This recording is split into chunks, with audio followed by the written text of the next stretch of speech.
All right. I think we're going to go live here.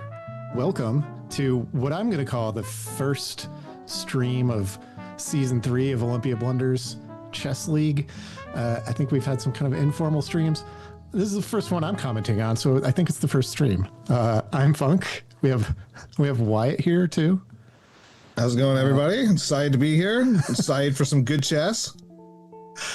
We have a few games tonight, and I'm also getting maybe a little bit of feedback of my own voice through the through our little setup here. But we'll fight through that. Our first game tonight's going to be Ashley versus Kyle. I'm still hearing the feedback. Please, Ashley, save us.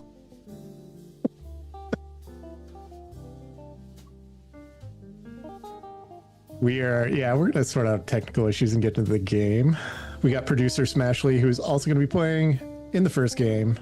So, we're going to get that set up. And, Division 4, our first matchup tonight. I believe we have a Division 1 game. There's 7 divisions in Season 3, Wyatt, which Wyatt, Season 2 champion. A lot less divisions back then. A lot less divisions. Fewer divisions. I am actually we have both season champions commenting for you tonight. I'm the Season 1 champion. There's only 12 people in that season, though. A little more competition now. I think we're at 49 for the season, so 7 players per division. No, we are still hearing our voice. Well, I'm hearing my voice. I assume Wyatt is probably hearing my voice several times over. I'm actually not hearing any feedback. So sadly, Maybe not that's sadly my for setup. me, but Okay. I think I got it. We're good. All right. Apologies for me ranting on about feedback. I think we are ready to go, though, from our end. Like I said, we have our producer playing in the first game. So everything's sounding good over there now? Yeah, we're good. Yeah, so Kyle playing white tonight. Kyle been regular from previous year's streams, back on the chessboard. Smashley does everything except schedule his games, so it's good to see him play one of his games tonight. Like I said, Division 4, so this is right in the middle of all the divisions now. And there's just a season format. We already went through a Swiss stage that classified everybody. That was a 5-game Swiss stage. Kind of classified everybody with overall ranks, and that's how they got split into divisions. So we got roughly, we want to try and get roughly equal strength in each division. And then we have 3 separate phases of the regular season, wherein there will be promotion and relegation between the different divisions. Just pure madness. So, Funk.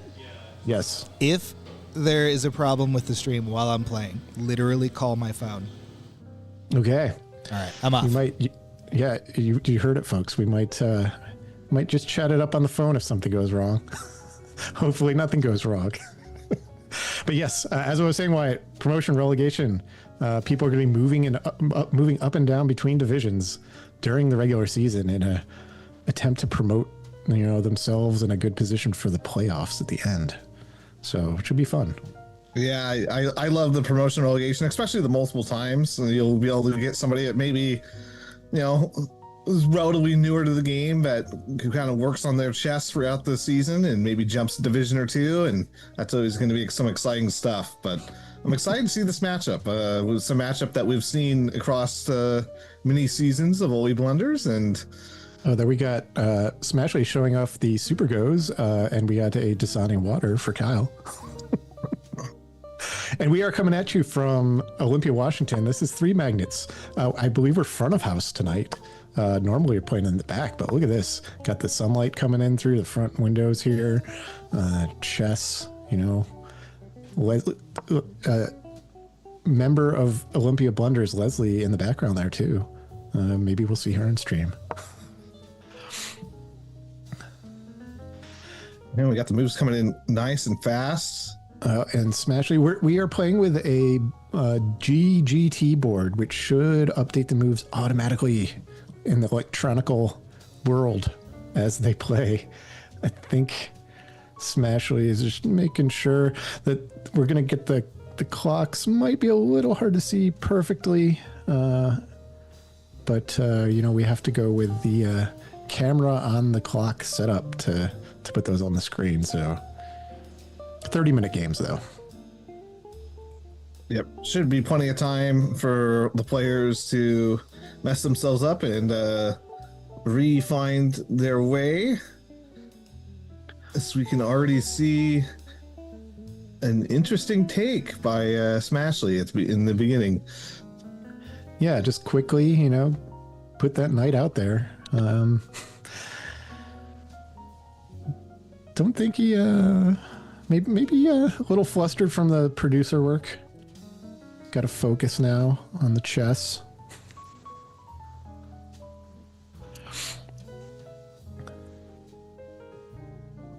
There is some chatter going on.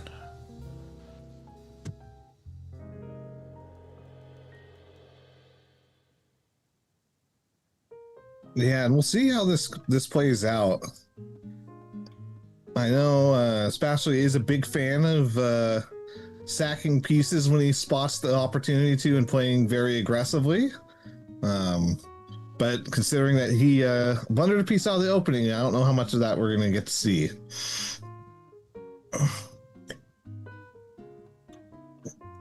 Kyle, I think Kyle, finished a little low coming out of the Swiss round, so got some ground to make up. But I think he can go toe to toe with a lot of players, so it'd be interesting to see if he can get that promotion. As you can see, one loss already for Kyle. So in Division 4, him and Ashley 5th and 6th right now. Oh, we got the guess we got the automatic arrows on stream for you guys. It wanted essentially knight takes, which is interesting.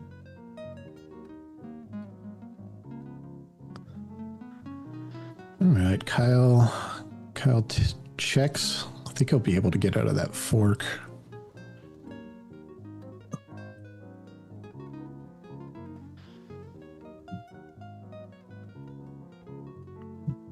Yeah, I think I'm blocking with the knight here on that check, potentially.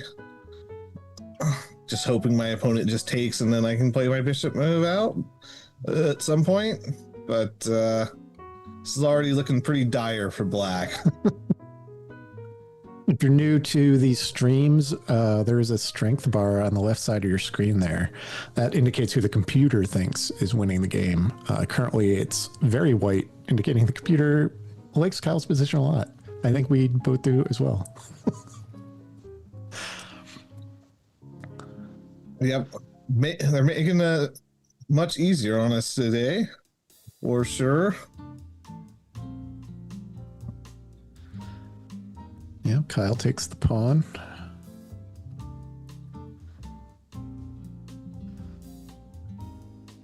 And I like this response from Ashley here. I think it's a pretty decent response. It doesn't work, but it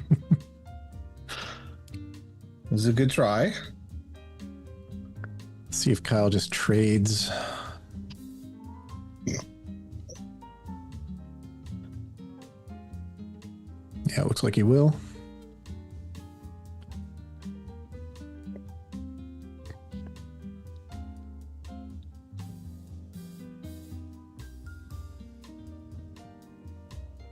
There you go. Lots of pieces off the board already. Ashley moves the king out to the middle. Not great for him. See how Kyle decides to build his tack now. Yeah. I don't know if I would have gone for that check. The king can just kind of fall back here, and I don't really see a good instant follow-up move. Other than maybe Well, maybe queen f3 works, and then you can take. I'd be a little bit worried about not developing my pieces long term here, but there might be something if you play accurately enough that you can just immediately capitalize on. Actually chatting with the audience right now.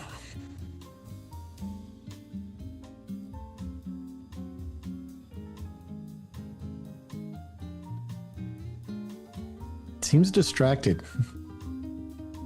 I think might we be need causing to issues. make our own confessional booth at this rate for Ashley to go into to talk to us, because he seems to be wanting to talk about his early game mistakes or his potential position on the board here more so than analyze his current position on the board.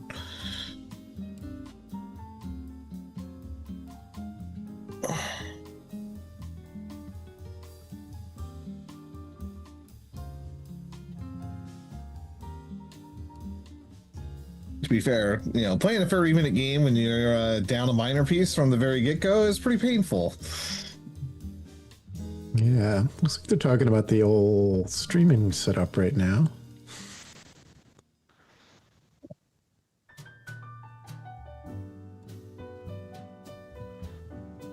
There you go. Oh, wow, it just moves the king right out to the middle. Unexpected. Yeah, now you're in some deep water now.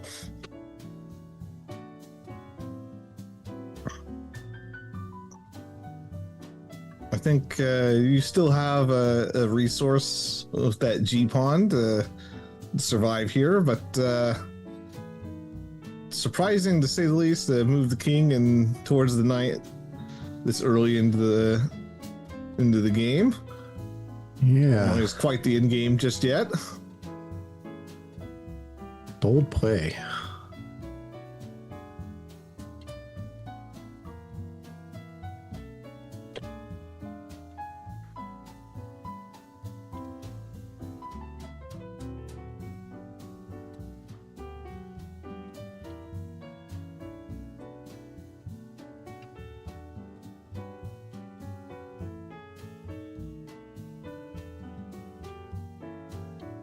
Chooses to defend the knight by lining it up against the king. I like that. Get a discover attack potentially. I think Boost the knight. Perhaps he could have done that in the first place, but he got there.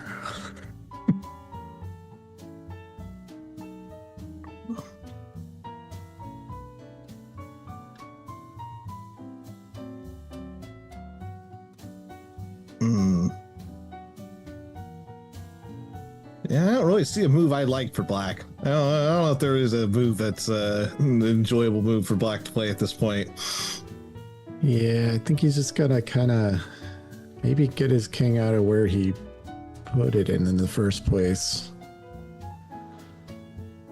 Unfortunately,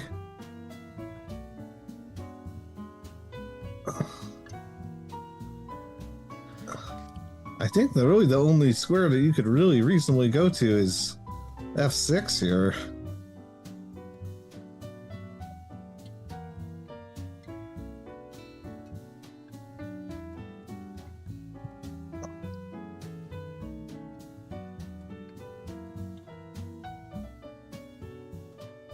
Now Smashley's thinking about it.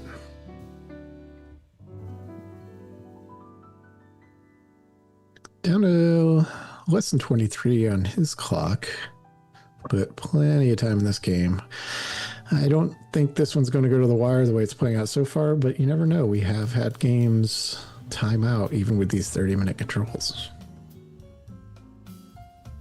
Yeah, you never know when somebody makes an unfortunate mistake and then all of a sudden the game gets very double-sided, and you just never know when that's going to happen.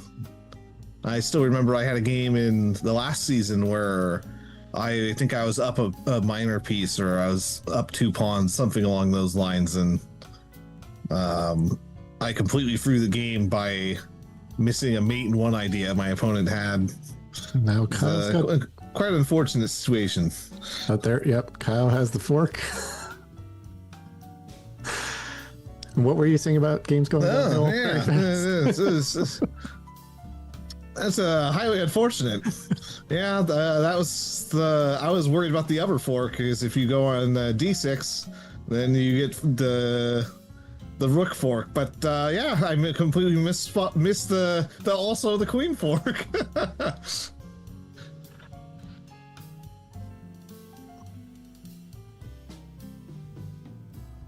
Right. I think Kyle might be a little bit too good to lose now from this position. This is I think the Black's already thinking about stalemate. Yeah, I don't. That's gonna be tough, I think. 9 points of material is I not a think small amount. I think they're concerned about whether the castle actually was recorded correctly. It was. Everything's good here with our super smart chessboard computer setup. Chess proprietary technology. This is the chess of the future, really, when you think about it. Yeah, when these boards first came out, I did kind of look at them and go, that would be pretty fun to have. Until I thought about how it would record all the games against everyone I play that beats me. Then I thought maybe I don't want those on my chess.com profile. I think the board will also not necessarily limit a illegal move. So, if that happens, it could get weird. But weird, it can be fun. So we'll wait and see till that occurs. But something to keep an eye out for. Good way to spice up some drama here in the Only Wonders.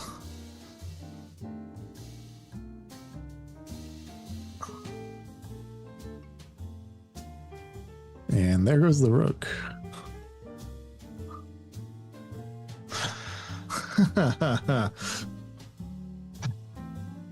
And the bishop, maybe the stalemate attempt is coming, as you suspected. What? Smashley has done this once before against me. There was one game where I blundered a queen against them and found a way to win it back, and then he immediately traded pieces down like this. No, I'm not a huge fan of this when it comes to stalemating ideas, because I don't think your king has anywhere to go now. I believe, let's see, you can push the pawn and check with the bishop. Check with bishop, and then he has to move h5, and you check with the queen again. What takes?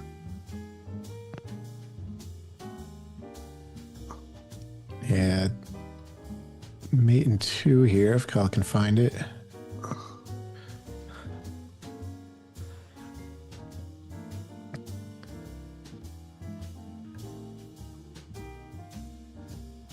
Smashley still producing, even throughout this game. He can't not produce, I think.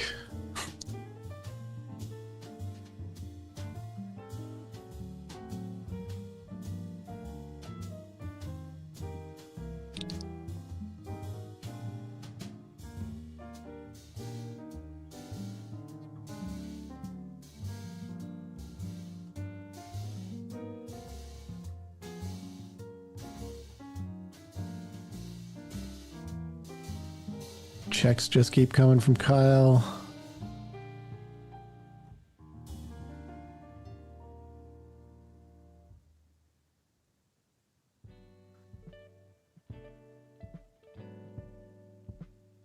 Yeah. There should be mate here.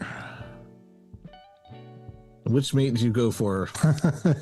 Mates with the queen. And that's game. Well done by Kyle. That was a clean game, and took advantage of his opponent's mistake out of the opening, and then found a nice knight fork and quick into the battle I've seen play out a couple of times. Typically, it's closer than that. We have, let's see, we might be doing interviews.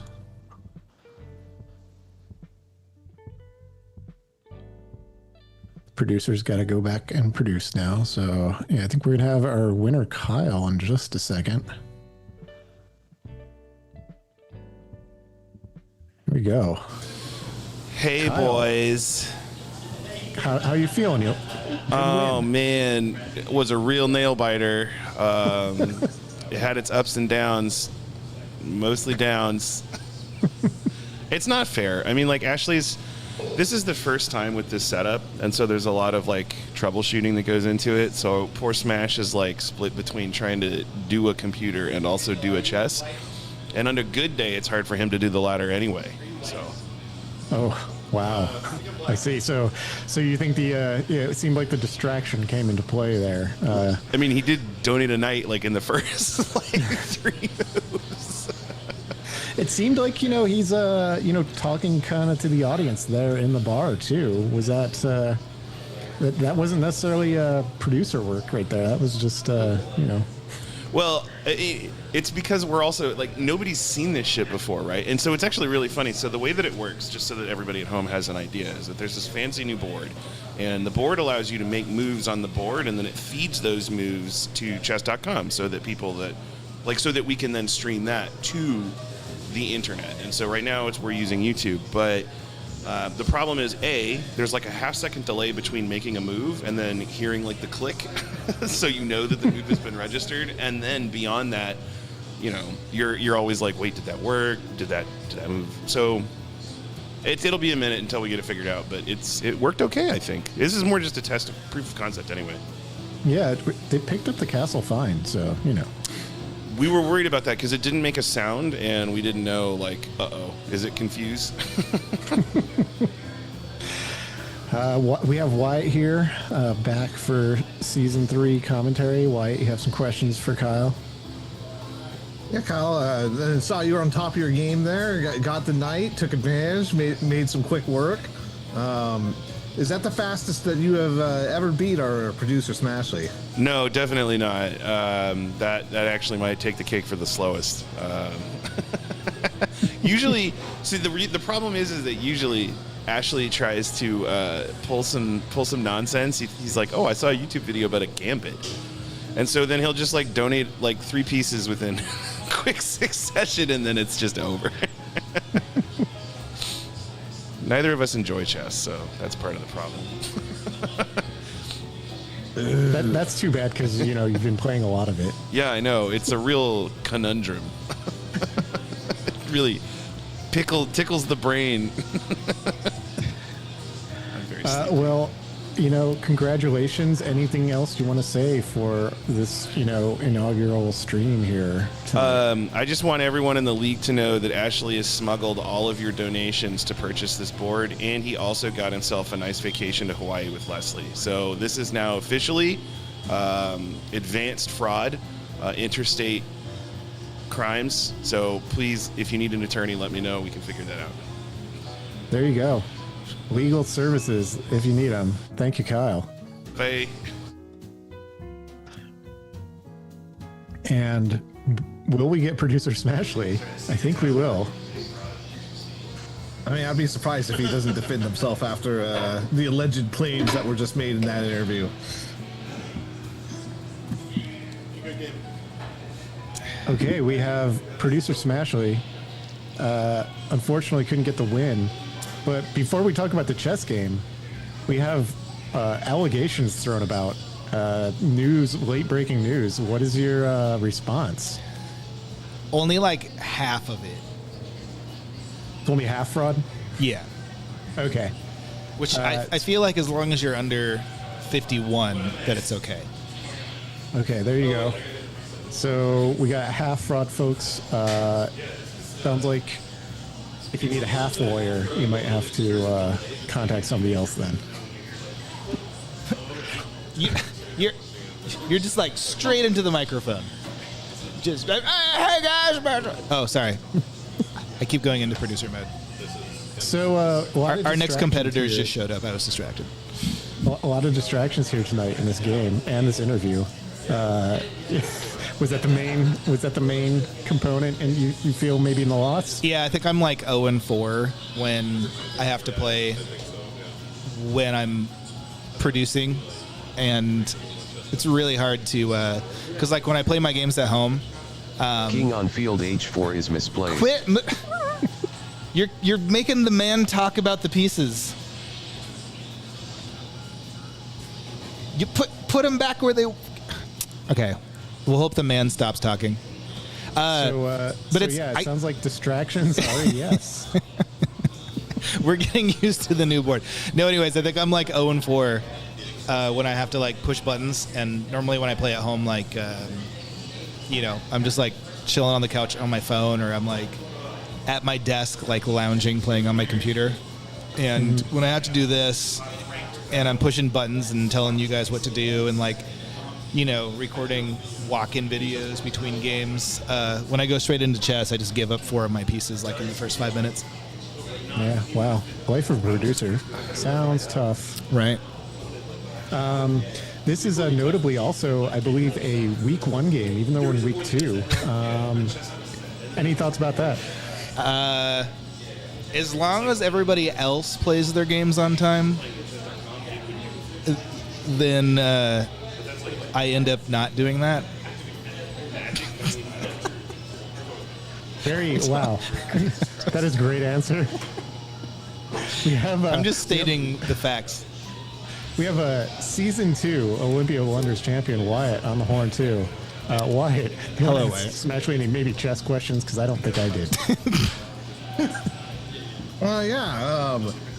When you were donating pieces towards the end of the game, were you looking for the old stalemate Yes. trick in that one? Yeah, I was or- trying to pull a Shane Harvey. It didn't go very well because I had too many pawns.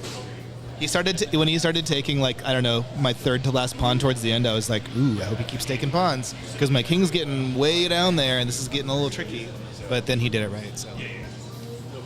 Yeah. Yeah. I figured as much, but I'm always a fan of going for that old stalemate. Yeah, same. All right, well, stream. Okay, We'll it sounds probably our be back in producer's about- telling us we need to wrap up this interview. Yeah, I think we'll be ready for the next game in about 18 minutes, probably about 6:40. There you go. So we'll send you to commercial so that White and Funk can get a drink. Yeah, we're gonna take a short break. You don't have to go away though. We'll play you some jazzy tunes and prepare for game 2 of this Olympia Wonders season 3 chess match.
Welcome back, folks. We are back for our second game. Olympia Blenders Season 3 Chess, coming from Three Magnus Brewing, Olympia, Washington.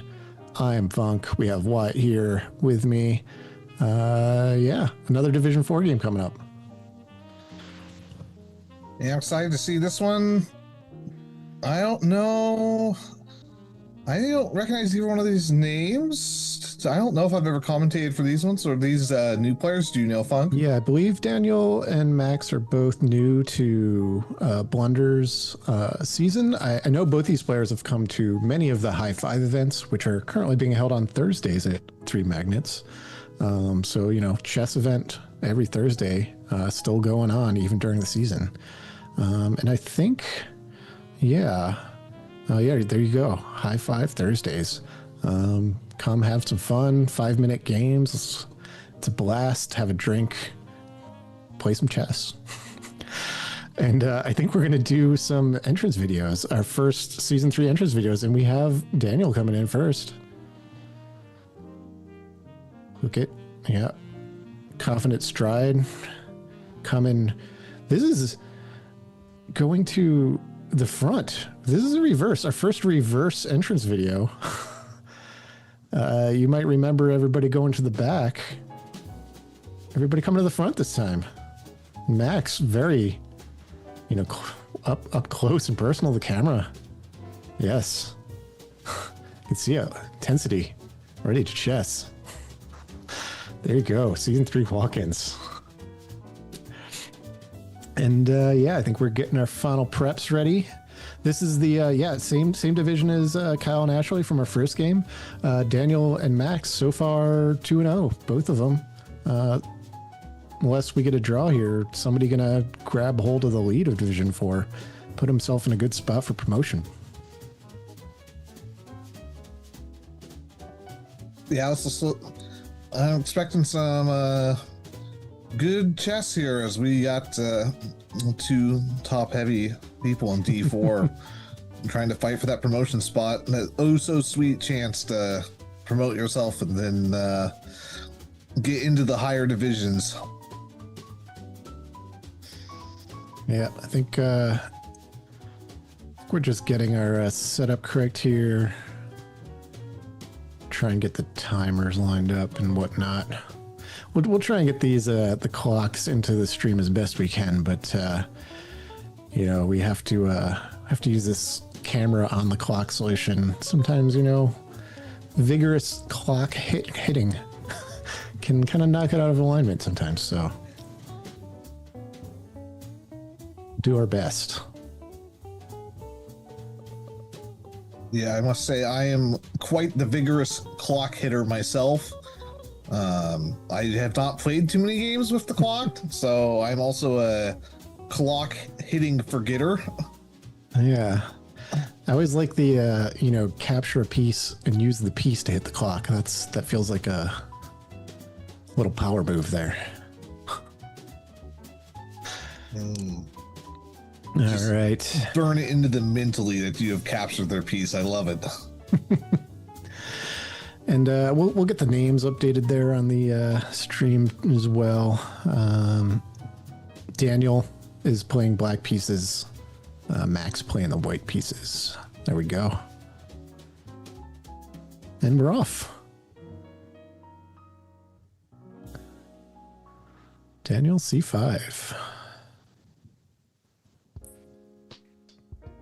Been seeing. In fact, we just saw this in the previous game. I'm pretty sure. Yeah. Hopefully, we will get a different, and we already have a difference here, Sir. Also, what did you guys think of the thread arrows? Oh, they're good. I think it's fun. Saves us a little trouble of using our brains.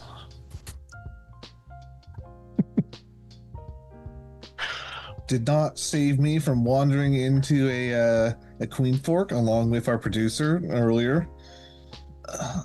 Gives us, I think it's a well balanced kind of automatic thing. Not over intrusive, but get an idea. Oh, I think we're having some clock issues here. We'll get that sorted out.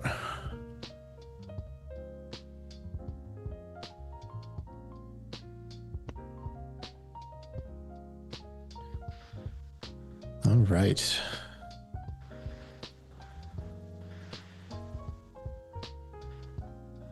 Pretty standard so far. Yep, we're got some Sicilian action going on.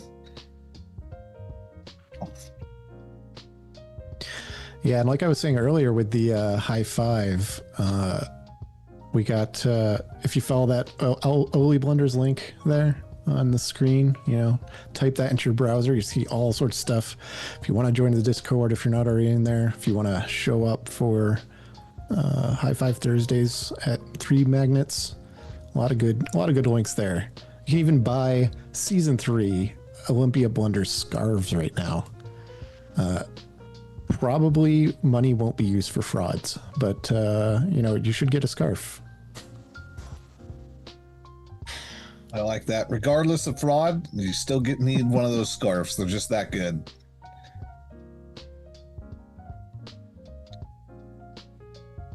All right.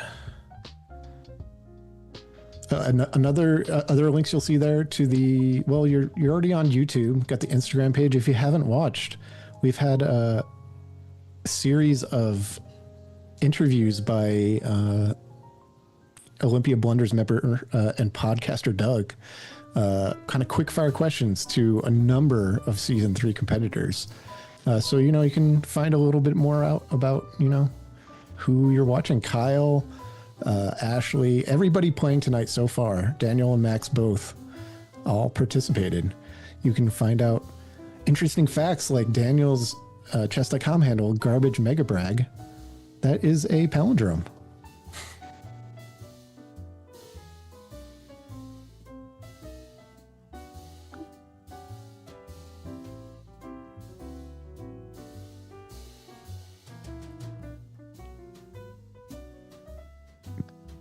And I'm not so certain about this bishop move that just got played on G5. It feels like it just kind of wastes the tempi to me.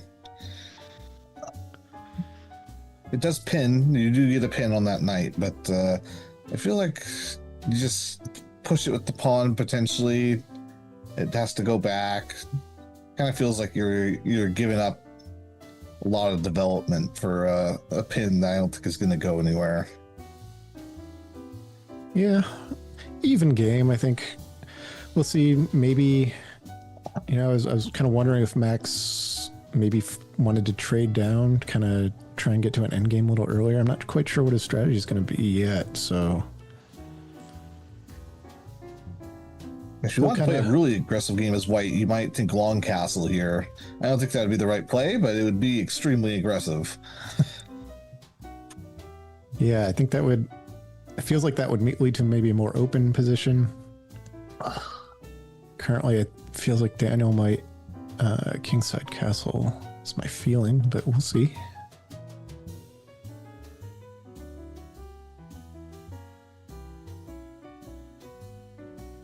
Oh no, he trades the knight. So maybe we'll see Daniel try and trade down. I actually kind of like this move. It gives the opponent an opportunity to kind of not trade correctly here. I think it might give away some slight advantage when it comes to just like on the tempo front, just because even if you do end up getting the trades down, you don't really win anything. But I don't know. I kind of like this. It feels like a pretty good try.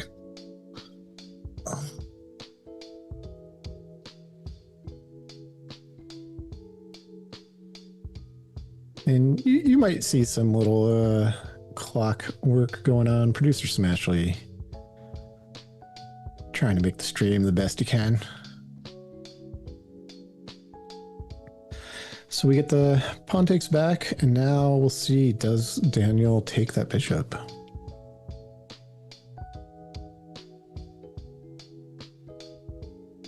Yeah, it's quite interesting here. Takes the queen instead. I think your bishop move was slightly better, but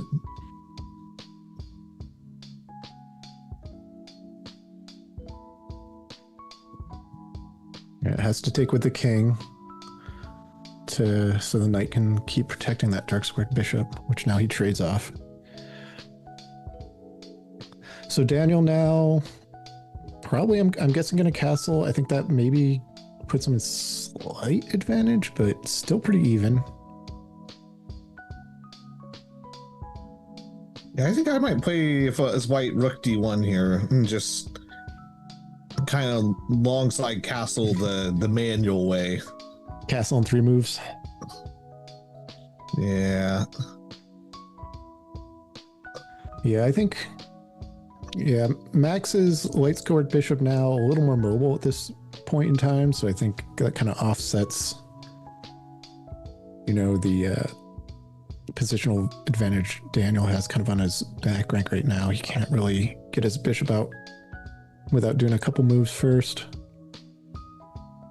Yeah, and I just like whenever you get these like fast trade-off positions, if you can get your king closer to the center of the board than your opponent's king, then oftentimes that leads to good things. Not a huge fan of that. Maybe the idea is to go the king e2 long term with white, and then just eventually move your rooks over. Kind of don't like that because it feels a little bit loose when it comes to that knight. Can you just get an attack, which you see Daniel play, which I think is an excellent move. It kind of feels like you might lose a couple tempi here. Eventually move your rooks over. Yeah, I mean, I think maybe he was focused on getting his rooks connected right now, but yeah, Daniel can kind of dictate if he wants to, for the moment at least, it feels like.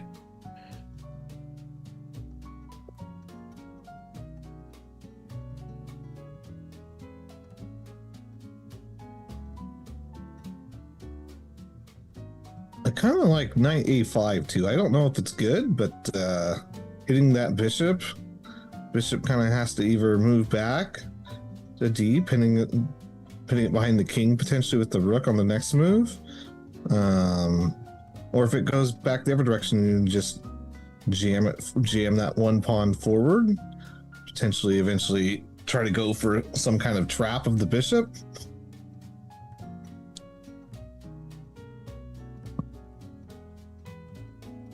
Yeah, I feel like Daniel's got to find a way to get his, activate his bishop and get his rooks into the game.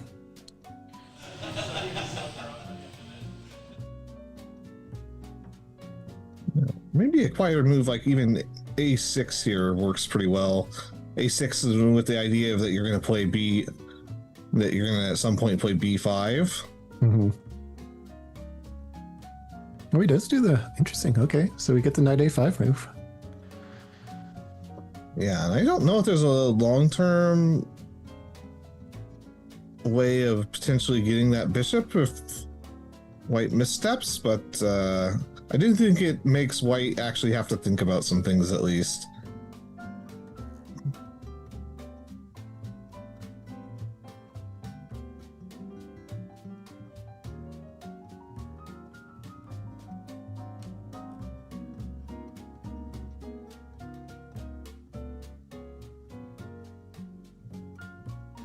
Oh, and we haven't also yet gotten our traditional drink orders from our players.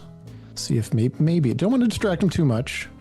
If they get a chance, we'll see if we can see what they're drinking here at 3 Magnets.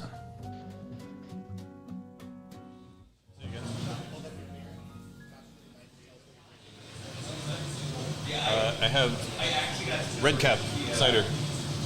Red Cap cider? Summer something. It's the Liquid Landscapes. Yes. It looks like a new seasonal. There we go. 3 Magnets Brewing, our gracious hosts, making delicious drinks.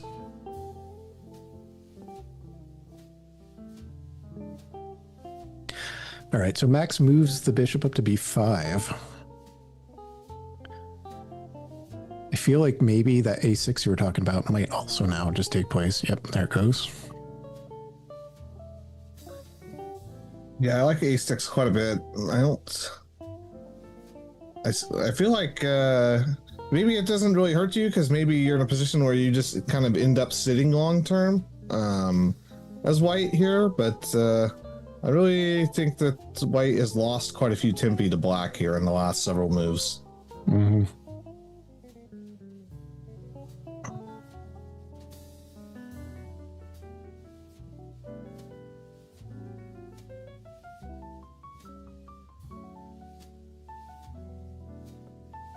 And bishop d3. Daniel has ideas, maybe rook d8. You can do the pawn c4 push right now. Drive that bishop further back if he wants to. He goes for the pin.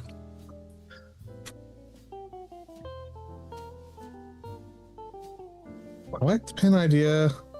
The question is can you play just king to e3 here? I think that might be the best move. C1 blocks your, you can't get your rook out very easily after that. E2 doesn't work because then your bishop's trapped anyway. We go c3.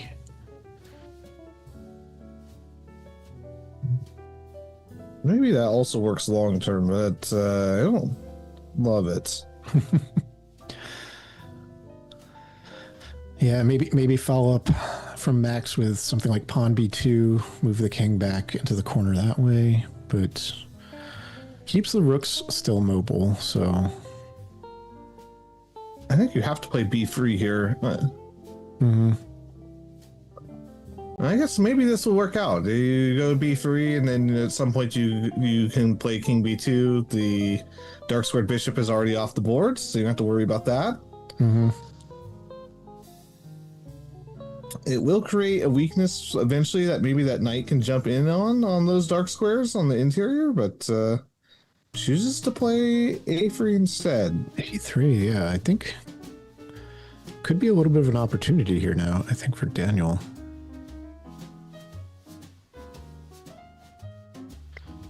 I don't see immediately a move for black that just screams out that needs to be played.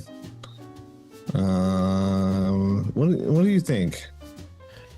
Yeah, I don't think there's an immediate move, but I think now c4 looks a lot better. And then I think that he moves the bishop. Then I think you can mobilize the knight more after that. Start attacking those dark squares in the middle of the board, but Daniel moves his bishop out. I think that you may have been right for your c4 move. I think maybe the idea would be to route the knight back to c6 afterwards.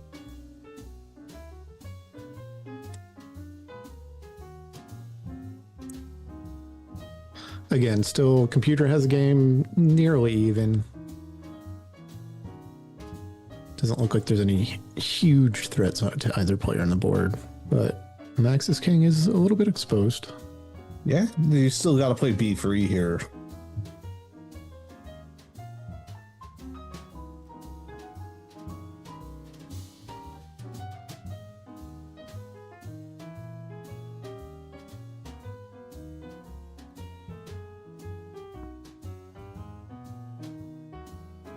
I would even potentially think about maybe losing a pawn on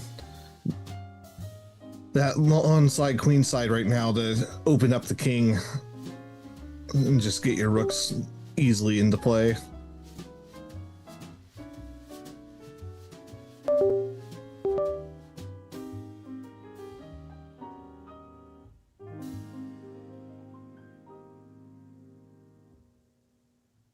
Yeah, Daniel's threatening that e-pawn now too, so threats to that bishop. Okay, so he pushes b4.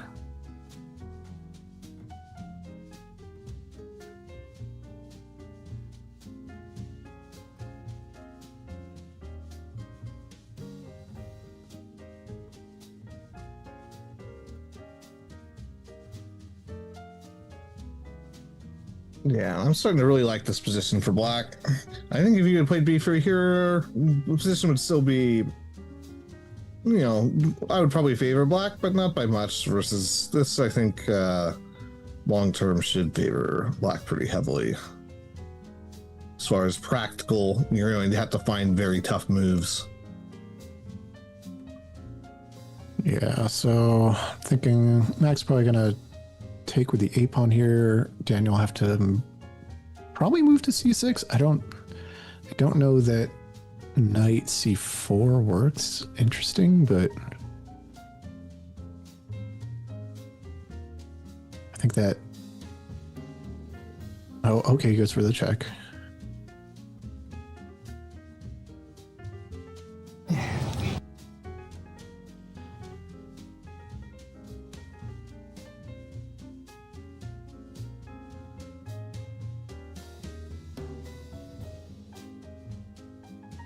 I don't hate this check. I think it's just fine. I don't see any real long-term ideas that you can utilize with it, but it does develop the rook, and the bishop's still guarding the pawn on a6, so...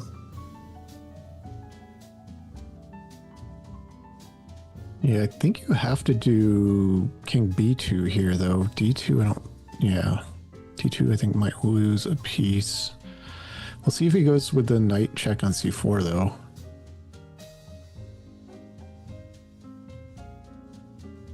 I will say I don't really love the idea of the knight check.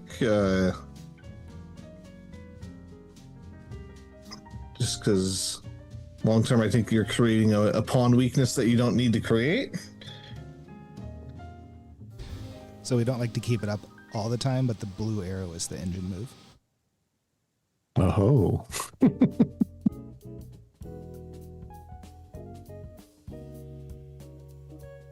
Yeah, I don't know. I kind of like the knight move just because it also... I favor those attacking moves where you kind of keep the tempo as well. Does do that. And you do have the pawn push eventually. It could drive the king forward onto a light square.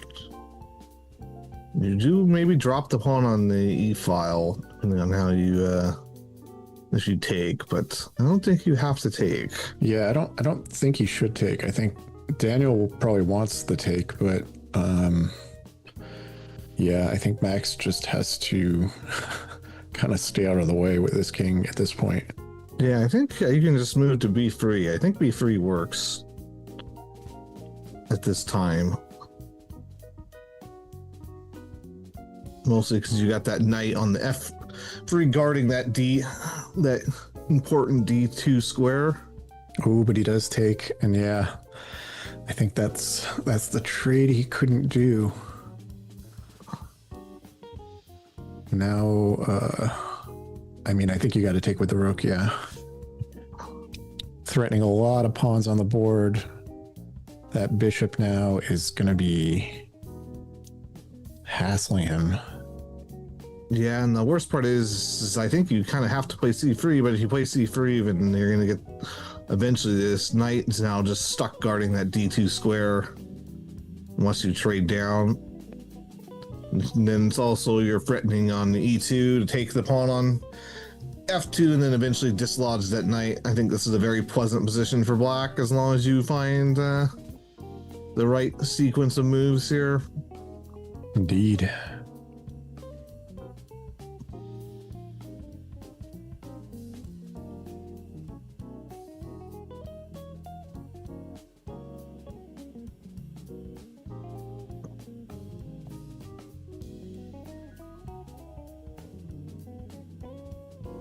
All right, so he takes with the rook. A lot of pressure on white now.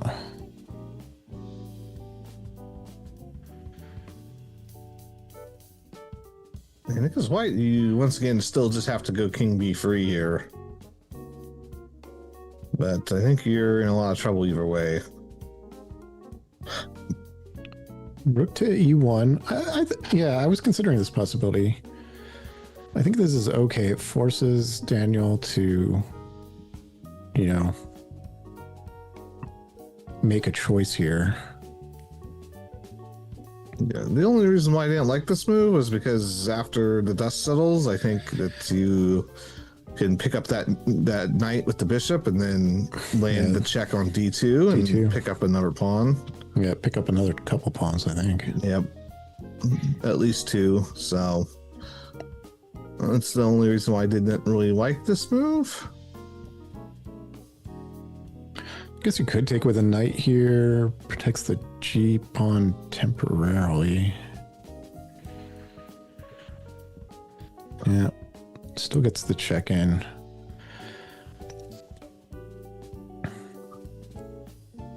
Pawns are falling either way. And Max now on the back foot.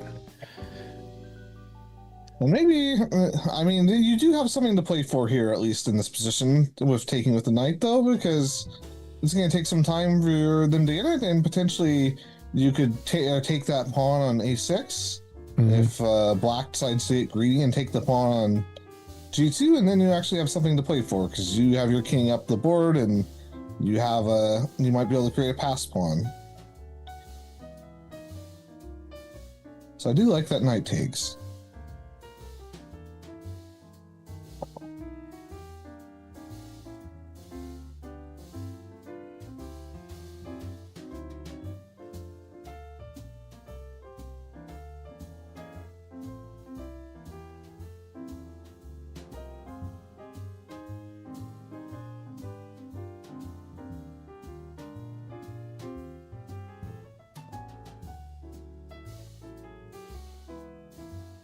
So we get King C1. I don't really like this, even though it might technically be better because you're getting rid of the chance of the bishop check. Yeah, that. I think it's not as good of a try long term.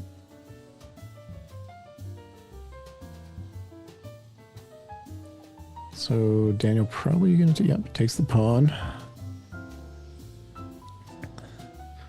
More threats to the G pawn now. Also threats of pins on the knight.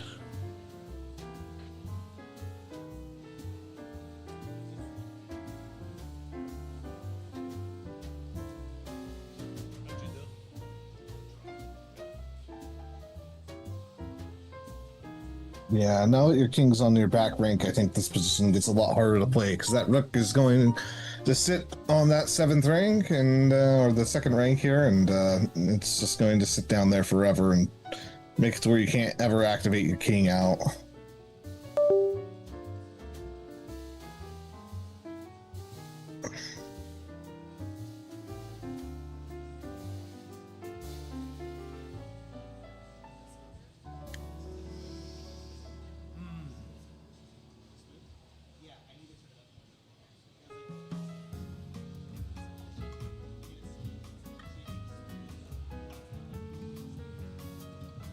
And this really has been quite an excellent game by Daniel. It's been smooth, methodical, and just playing pretty good moves throughout most of it. Yeah, whenever you can play mistake-free chess, give yourself a chance.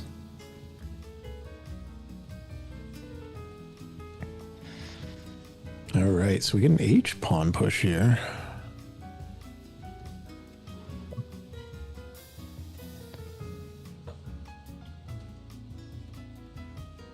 I think the one mistake black can make in this position would be taking that the G pawn with the bishop, or the rook potentially would be worse, but the bishop for sure I think is the most reasonable. You pick up the pawn and then you exchange the knight, you're still on there, but I really don't like allowing this the counterplay of having these 2 pawns and maybe potentially a passed pawn getting involved later on. Yeah, I don't know. I feel like Rook F1, make Max deal with more threats.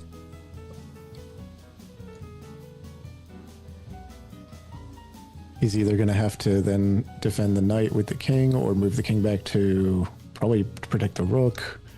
Opens himself up to more checks.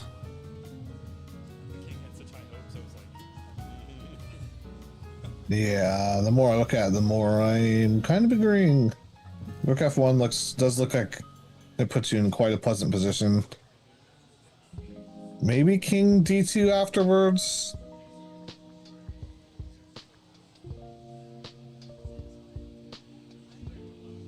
But I feel like if you just pushed your pawns on the F and E file, you could probably create a mating net pretty quickly. Yeah.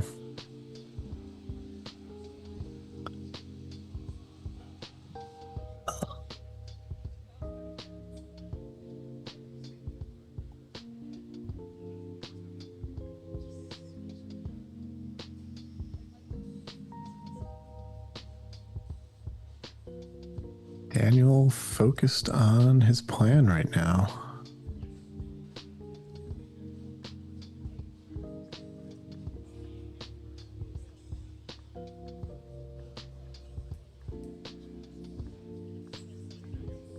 Yeah, and these are the kind of positions where me as a player, I don't wait long enough and I get impatient and just start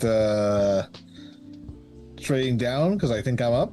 I would be the kind of player that would allow that counterplay to some extent, even though I hate it, especially if I was playing a blitz game.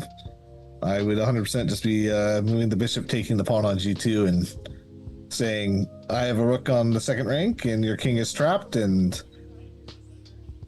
Yeah, no, yeah, honestly, I probably would just take the pawn.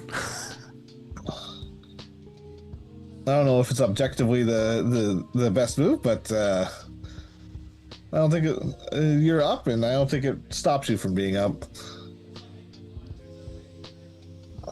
Chooses to go back to F4 though.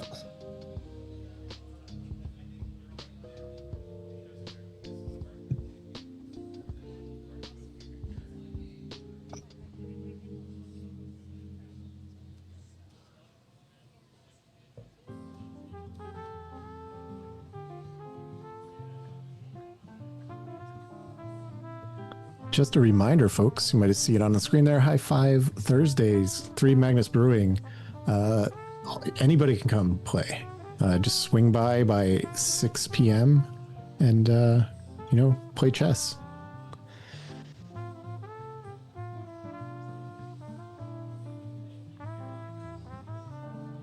Brought to you by Schurler, one of the 3 Magnus brews. Oh, there's a Healer of the Lovely Scarf, featuring the names of all Season 3 players on there. You can order yours right now. I believe they'll probably be ready in the beginning of September.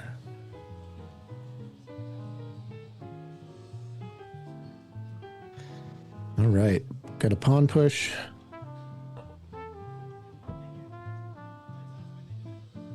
Yeah, I'm not sure. It does avoid that bishop, and you put them both on dark squares now.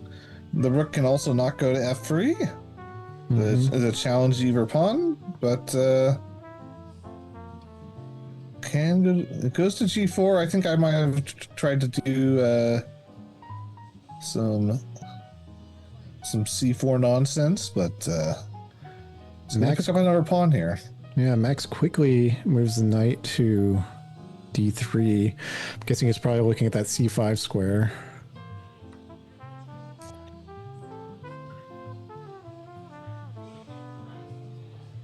Yep. Now, Daniel, if he wants, he can force the rook trade.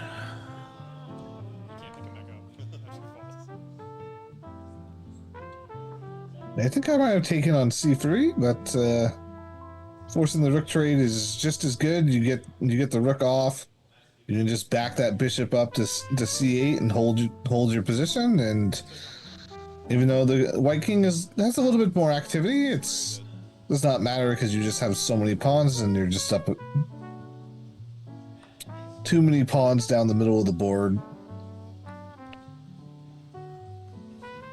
Right, we've caught up to the live game here on the stream. And Daniel pulls that bishop back. Now he's got just so many pass pawns. Yeah, if I think I'm black here, I might just play G5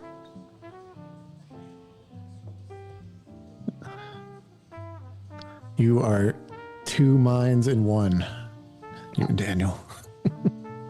It's an excellent move. I love it. Just get it over with. Get rid of that white pawn.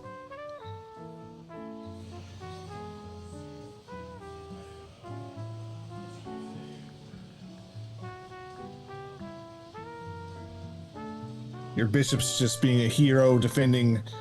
Going to defend two different pawn chain routes at e6 and a6, and that white knight is just helpless against the onslaught of pawns that's going to be pushing up the board here. Yeah, we have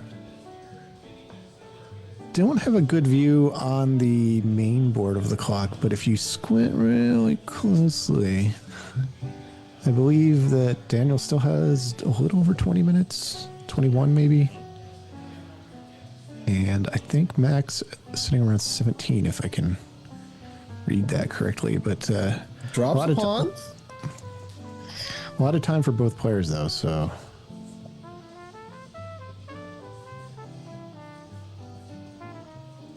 Ooh, there we go.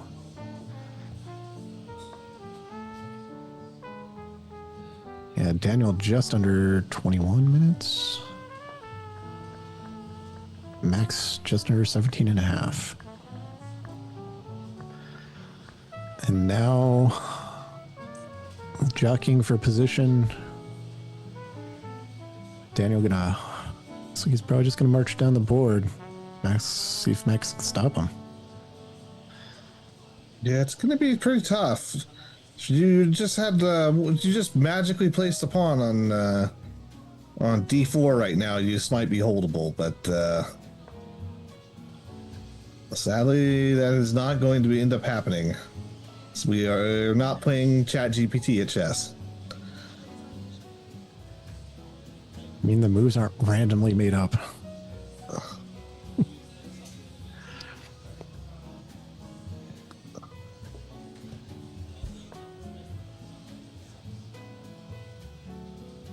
I think the best try for Max here is probably just to bring the king over in hopes that maybe you can get a fork at some point, but I think it's going to be pretty tough. Yeah, I think he's got to get his king over there. It's not an easy, not super easy with that knight. Once the king's over there with the knight in the way, still got to be very careful. Like you said, the knight can fork pieces. White bishop only covers the light squares. Yeah, there's definitely roads where you can still mess this up. Mostly because you dropped that pawn earlier and got a little bit careless. Now you're still a healthy 2 pawns up, which is still definitely winning, but it's a much harder in game to convert for sure.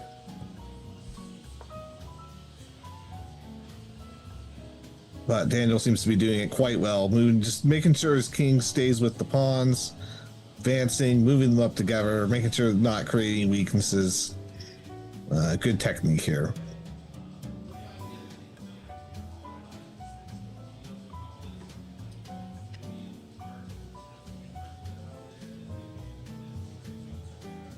A slow march down the board.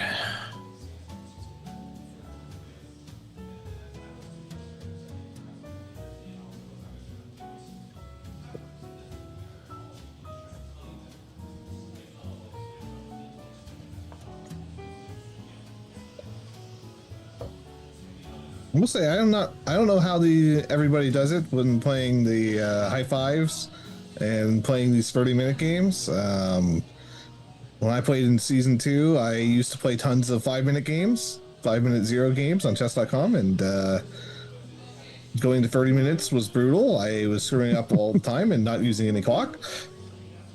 And then I started playing tons more rapid and got pretty good about that. And it took me almost a month of playing 5-minute games to get anywhere near as good as I used to be at 5-minute games. Yeah, I kind of had the opposite when I've played in a high five before, and yeah, that clock is just brutal sometimes. Once you get used to thinking about a move for a couple minutes, sometimes you just forget, and it's not good if you lose track of time. Yeah, now you're in a pretty tough spot. This knight is going to be hounded, and at some point you may just have to sacrifice the knight for both of those pawns and just hope your opponent does not find the correct moves. But it's going to be quite hard considering the pawns are just always going to be anchored by that bishop.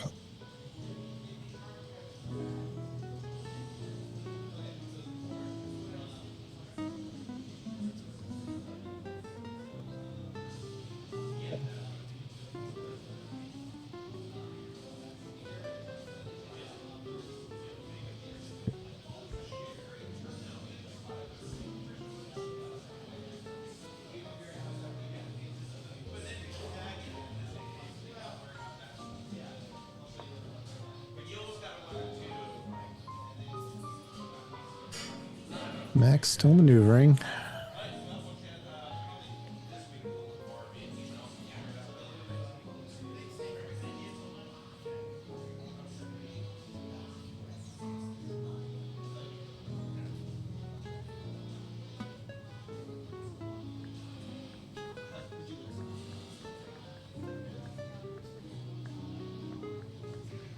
What is the move here? Is it King G4? I think so. I think King G4 is fine.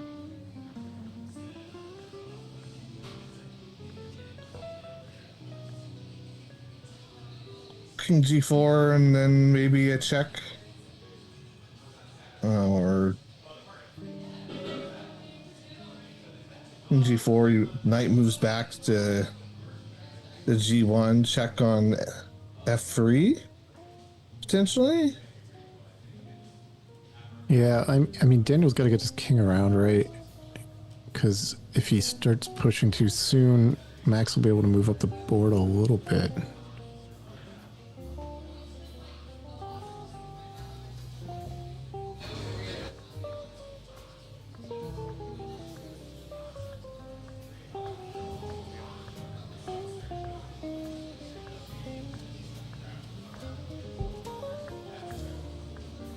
Daniel taking his time.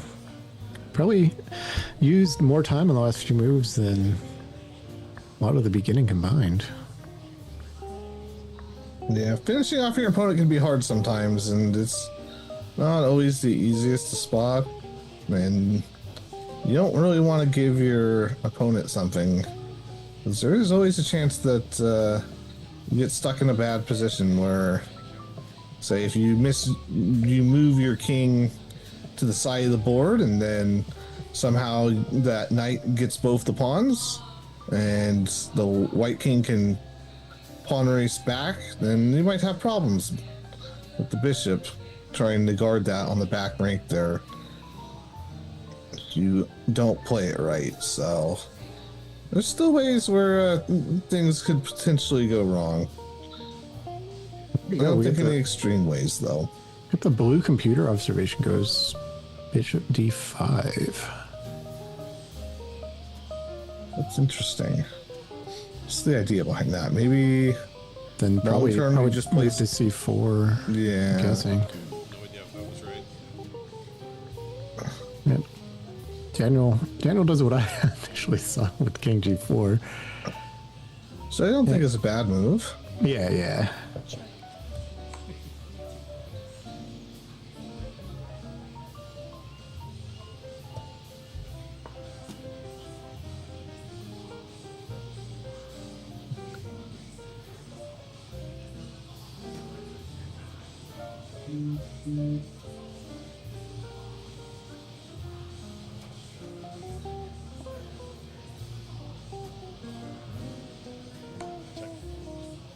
Yeah, because knight h1, I think king g2 here. I don't know if I like King G2. Maybe it works. Probably works. Yeah, I think it should work. Just because your knight can never. I just never want to I would hesitate to play that move off instinct just because I don't want to lose both those pawns. Yeah. Get stuck in that king race I was talking about earlier, but I don't think the knight is quite mobile enough in this position in order to pull that off, because you can play f3 and then if the king moves up, then it would have to move up to e3. You get this check on f3, king moves up to e3, and now that knight is blocking, but you're out of moves. Mm-hmm.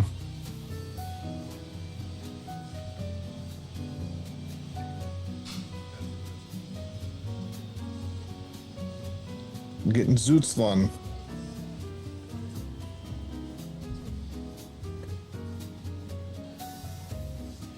If I can properly pronounce that. You can just say the American way and Zugzwang. Zugzwang? Ah. Hopefully no Germans are watching. Or is it German? Maybe it's Polish. I'm not quite sure. Oh, and he finds a disgusting bishop move. He finds that computer bishop move that was playing out earlier, the bishop to d5, the idea of c4.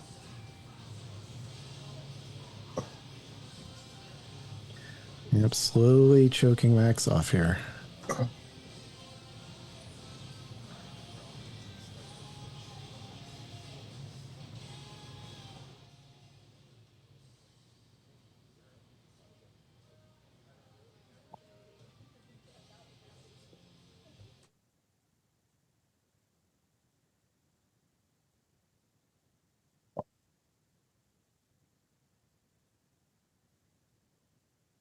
Yeah. Now I think the position for the most part plays itself pretty easily.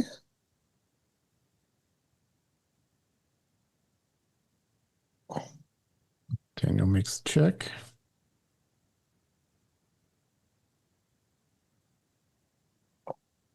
I like that move. If you go for the check on e3, it does allow you to sack that knight for both those pawns, and even though with the bishop blocking, you'll never go anywhere, and you can at least claim a couple pawns off the board. Try to block that king, and you won't be able to be successful on that, but maybe you can accidentally cause stalemate.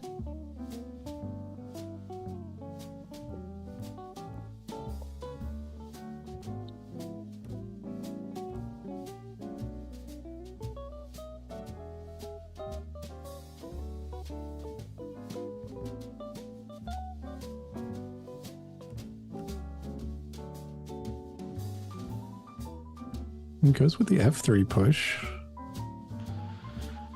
Oh, I love that. You do now allow the knight to come back to e3 with check.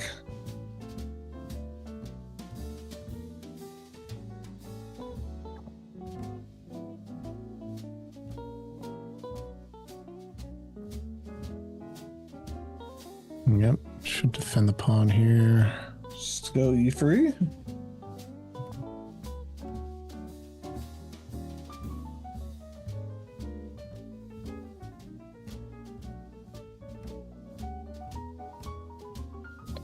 And once again, as white here, you just eventually run out of moves is the problem. Yep. It's like if you just freeze that knight onto f2 in this position, you'd be okay. But sadly, that is not the way chess works. For better or worse.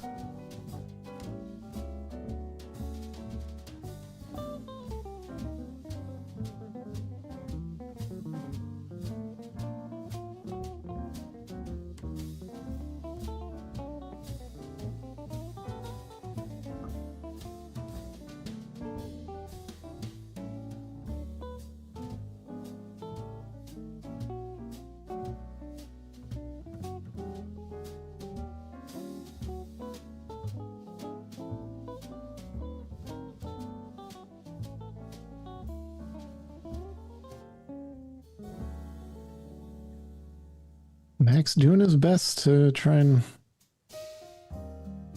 block up the position. But yeah, like you said, soon you're gonna run out of moves.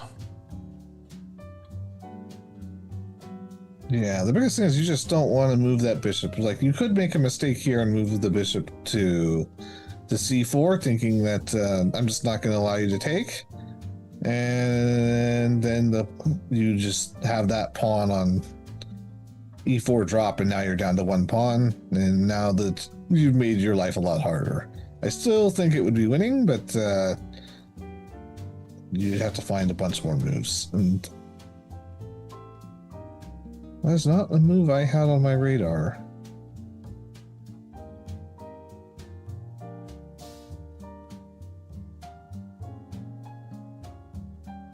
The long-term idea, maybe to just work the king around and pick off those pawns on that pawn on c3, maybe? Could be.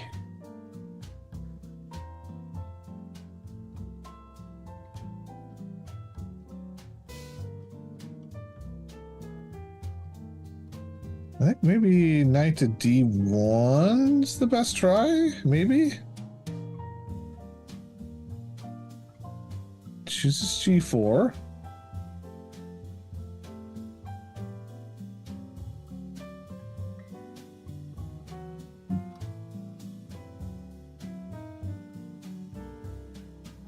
And now I think king e1 should work.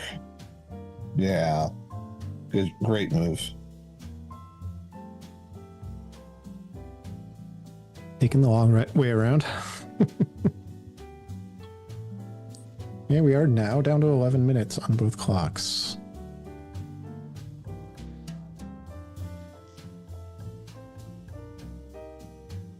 Yeah, king e1, knight f2, bishop c2. Yeah, I think bishop c2.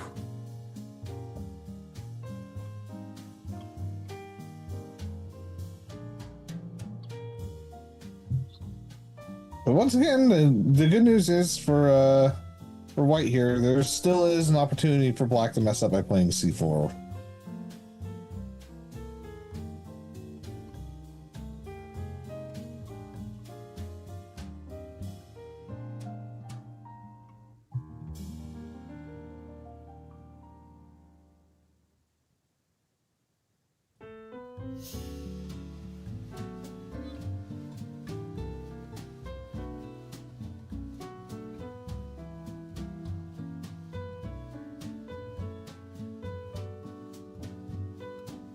Yeah, there's the c2 move. Just classy stuff finding that. That's a great move.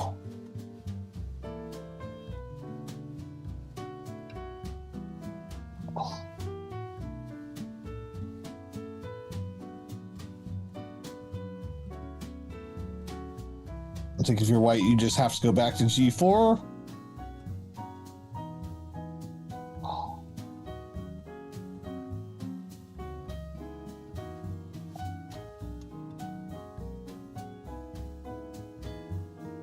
Yeah, that's all he's got.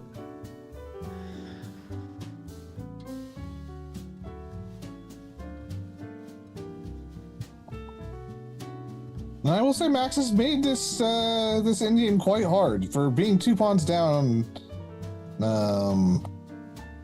He's defended quite well. Yeah, no, it's not easy to keep a game going like this sometimes. The computer says H1, but I don't know, I think that's functionally the same as knight g4. Yeah, and I don't think it matters which one you play too much, but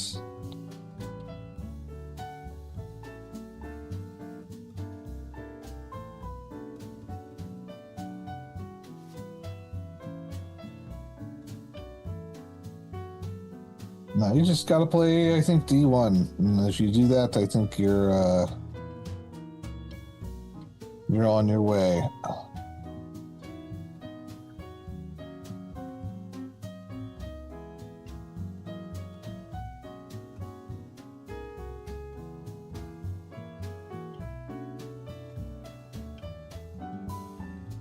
Sometimes it's gonna be tough though, because it's like if you're black, you feel like there should be a way to push these 2 pass pawns up the board here. But there really isn't a risk-free way of doing it. Yeah, I think he's got to realize eventually Max is going to have to trade the knight for, these pawns running up the board. And as long as he's in a position to protect his other pawns, I don't think there's anything Max could do to stop him.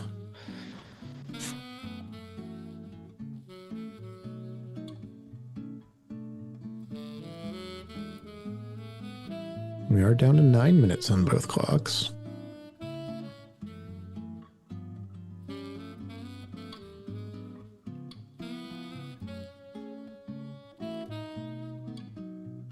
Oh, and we get a return to D3. Which also works, but unfortunately that also means you can just move back and now you're in the same exact position. Yeah.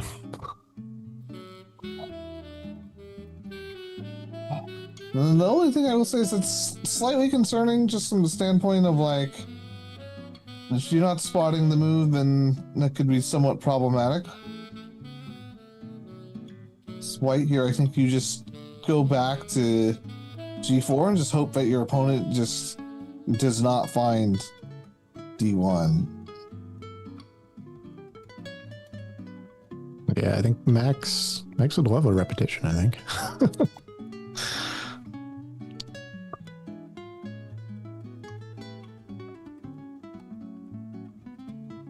He does it. There it is. That's the move you needed to find. It does allow a check, but it puts you in the winner's seat. Blocks off the king. Even if you trade off everything for that knight and king snags everything on that side, you just clean up those 2 pawns on the side of the board, then bring your pawns up.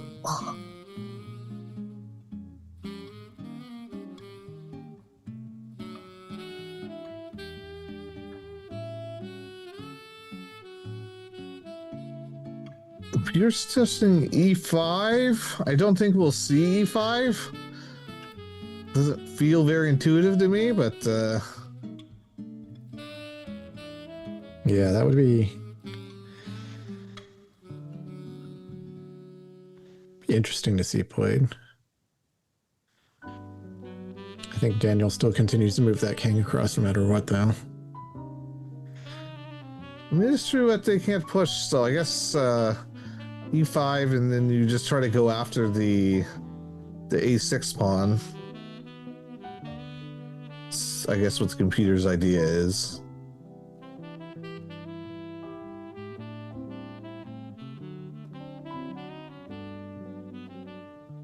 But I don't think it's fast enough.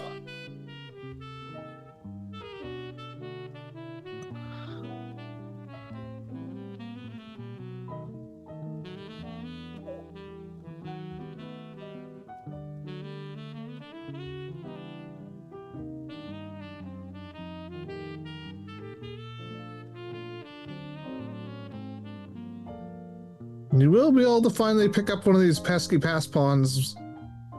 The king moves to C2, but unfortunately it's not going to matter.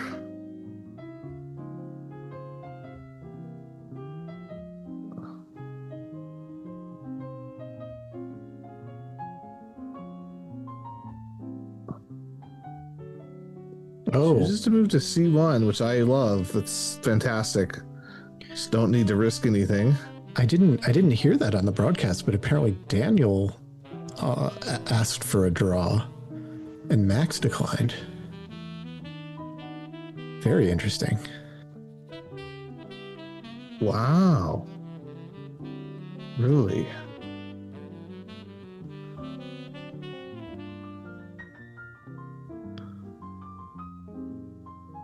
So now he's moving the king, I guess, up towards that A-pawn? Yeah, that's what it's got to be, but I don't see how you're going to eliminate all these black pawns here. I think I would have been overjoyed to receive a draw offer.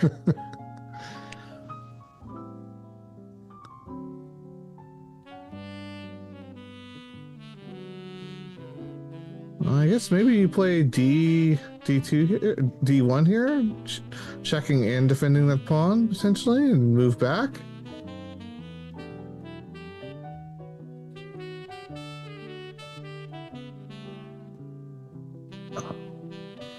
Yeah, I think anything just delays here, though.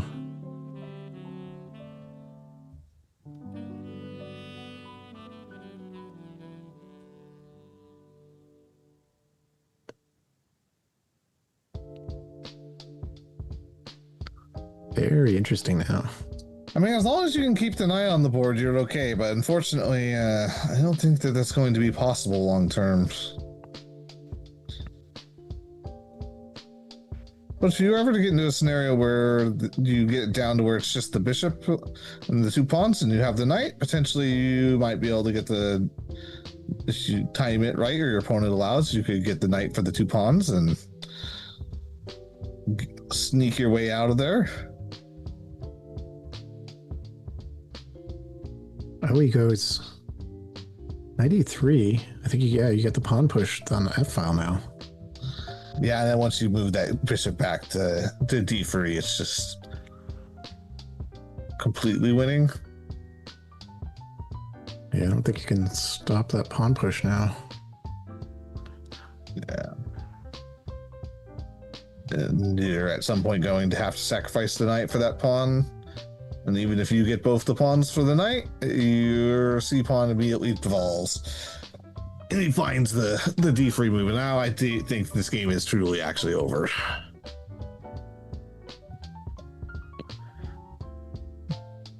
We do have knight, let's see, knight G4. So he protects the C2 square.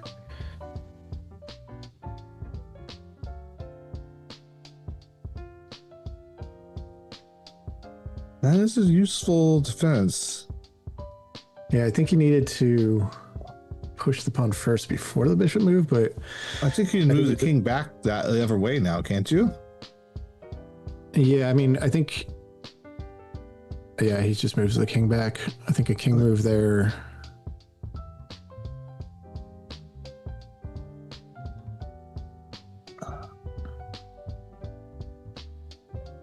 I think that you can just ignore this. Black and push A5? Maybe?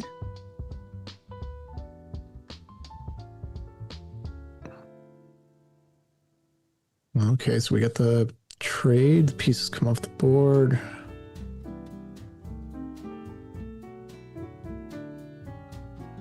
Yeah. Oh, it's Daniel Blunders now. I think he should be able to pull this out.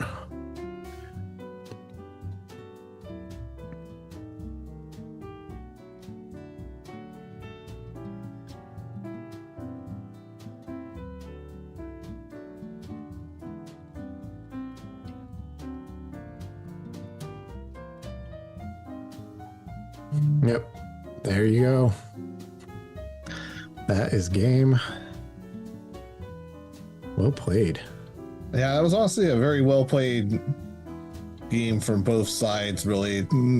Black had an excellent game where they just did not give White almost any chances, and White honestly played that in game extremely well. Showed a large amount of defensive prowess there. It's not easy to continuously find moves to survive like that. Yeah, no doubt. But we'll have to we'll see about this draw offer. I believe we'll probably get some interviews here. Probably with our winner and now Division 4 leader, Daniel.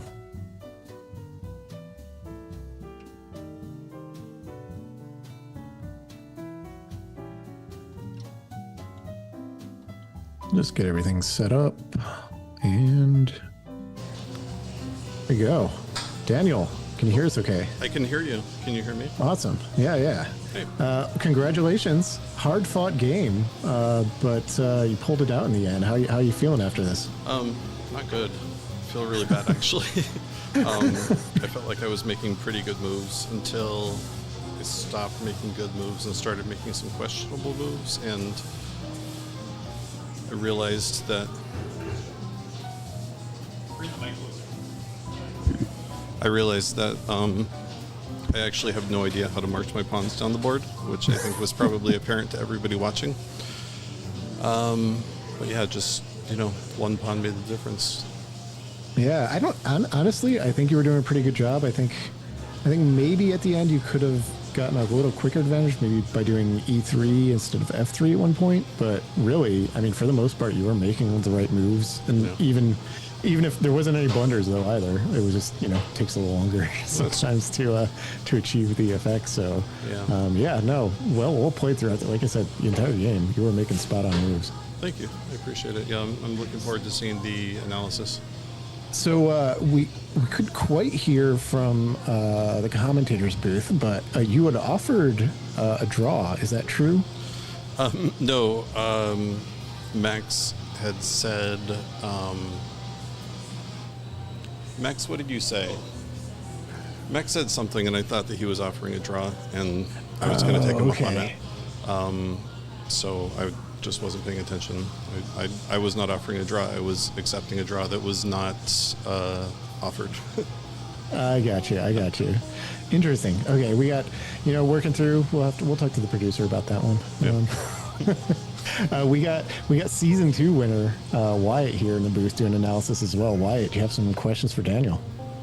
Yeah, I'll just say I loved your game. Your game was excellently played from that side. You did drop that one pawn at one point, but overall it was a very well played game in the push. And did you see that moving the king over to the opposite side, was that like your plan once you got your pawns pushed and then you got stuck in that knight blockade there, or was that something that you kind of saw after a couple moves? Yeah, and you decided to go for? I would not say that was my plan from the outset. It was so congested, and he had such good fortress over there. It seemed like that was really the only available option. Yeah, I think you played that excellently, and it was a good job noticing, because it's those positions can be frustrating when you don't see that right away. Yeah. So halfway through the first split now, and you are in control of your division. How do you see your promotion chances for the second split?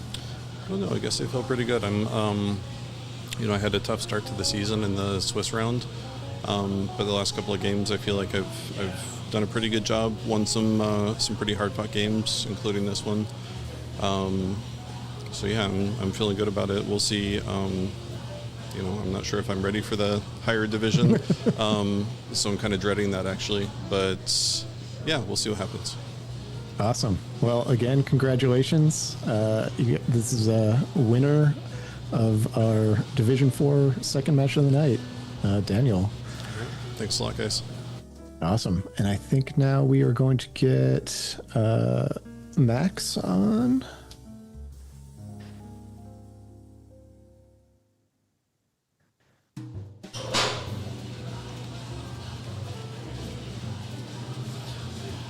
There we go. We got Max.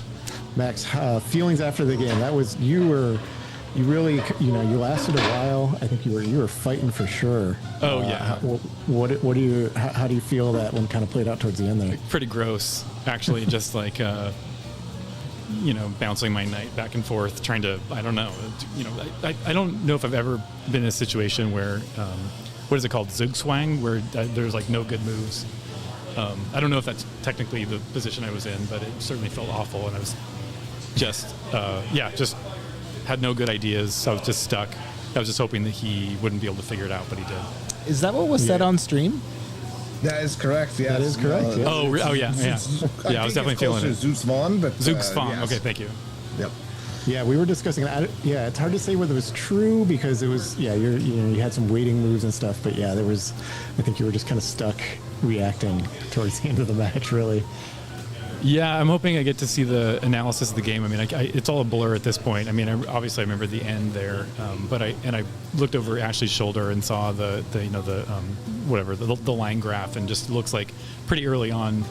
I don't know if it was a blunder or what, but I just lost my advantage and just was stuck in that position, or stuck in that predicament for I guess most of the game.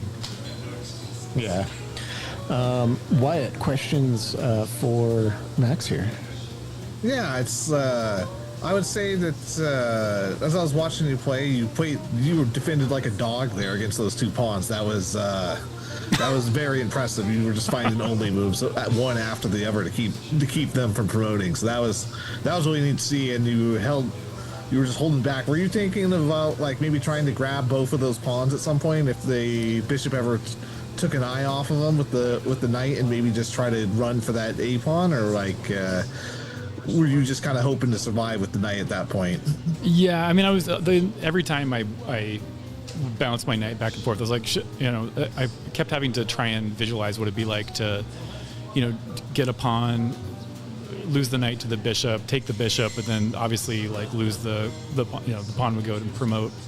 I was hoping that he was going to take his bishop off that diagonal so I could scoop it up, but I guess I was just trying to be, just blockade as best I could.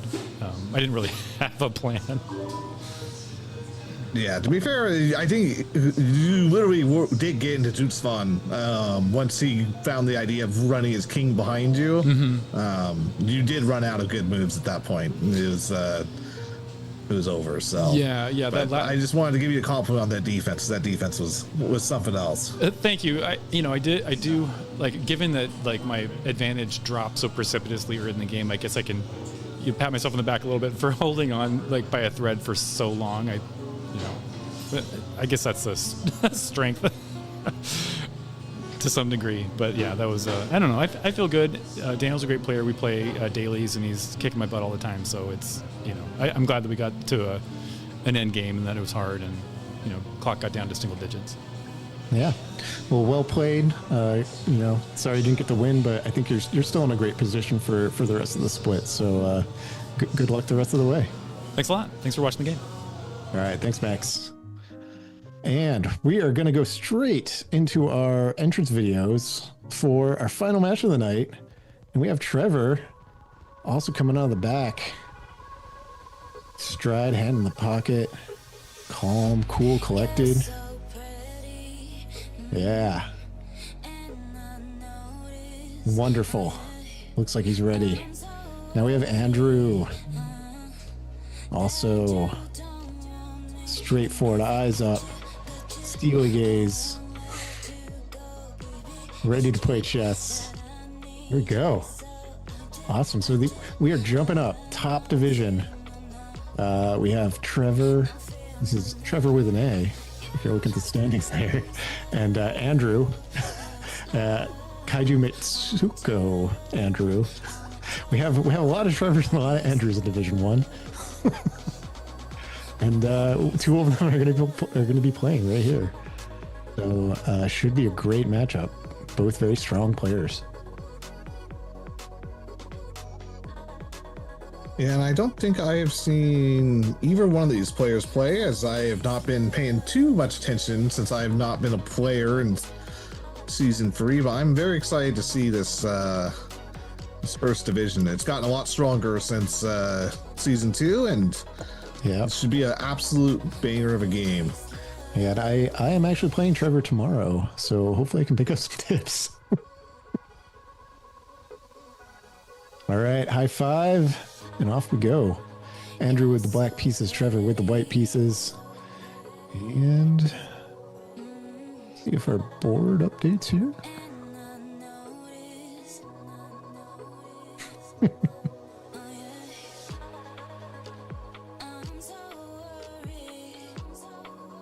There we go.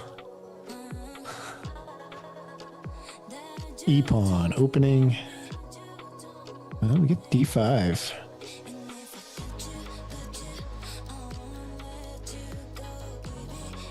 See if Treavor accepts or not.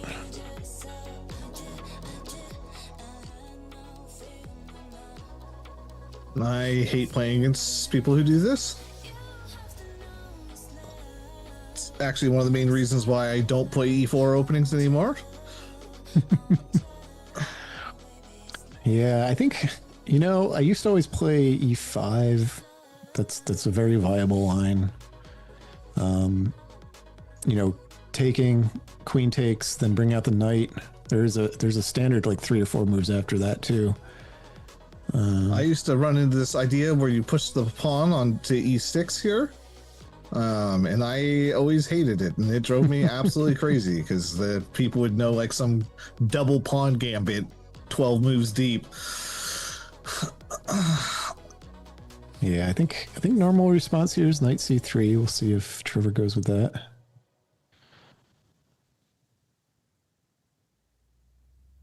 We'll say whenever I see the queen takes there, I just breathe a sigh of relief. And I think that there's a couple different responses to this. That's typical. Yep, A5. I think I like the one that where you go back to the original square, but we the see more A5. defensive. Yeah, I like that. I like this open variation.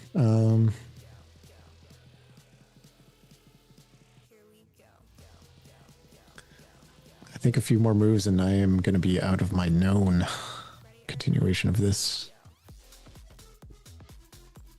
Yeah, I like this pawn push to d4. I would think it gets responded with e6, but instead we get the knight.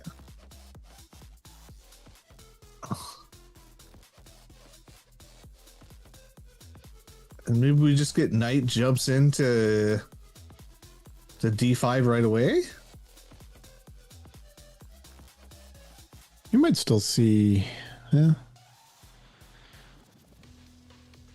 Yeah, I might still, oh, okay. Brings out the white bishop. Maybe we'll see e6 after this.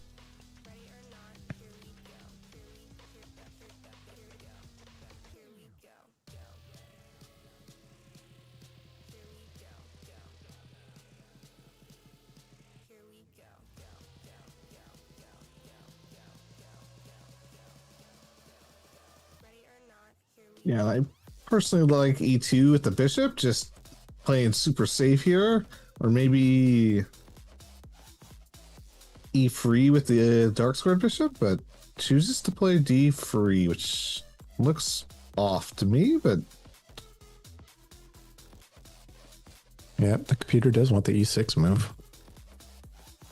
yeah, I think e6 just looks like the most natural continuation. You kind of force the a3 out of your opponent. Especially now that the queen is no longer looking at that pawn on d4. You get a3, and then you get something like maybe a knight jumping into c6, hitting the pawn.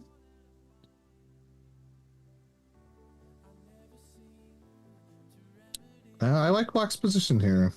Yeah.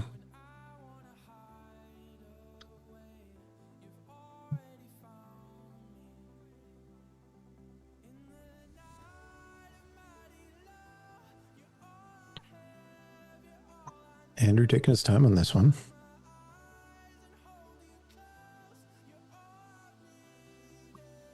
I will say it's probably not the easiest move to see in the world, just because it kind of feels like you already have 3 pieces developed. White has 3 pieces developed. It kind of feels like maybe I should develop another piece to keep my development lead. But it is played. I love it. Oh, okay. We got Treavor isn't just, headbanging for the fun of it. There is music playing here at 3 Magnets. I don't think we can play that music on stream because there's copyright stuff. But we are streaming from 3 Magnets Brewing, downtown Olympia, Washington. If you like beer, if you like chess, if you like Olympia, just come on down and have a drink. I believe there is a South Sound Brew Festival too coming up. Check out 3 Magnets website for tickets and details on that. Our ever gracious hosts, they've been just wonderful for us. So great beer. Check them out.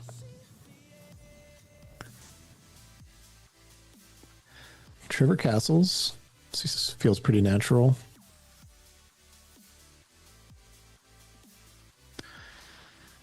And Yeah, as you no, can see, we got the timers up too. I'm not sure where you should be playing against black now.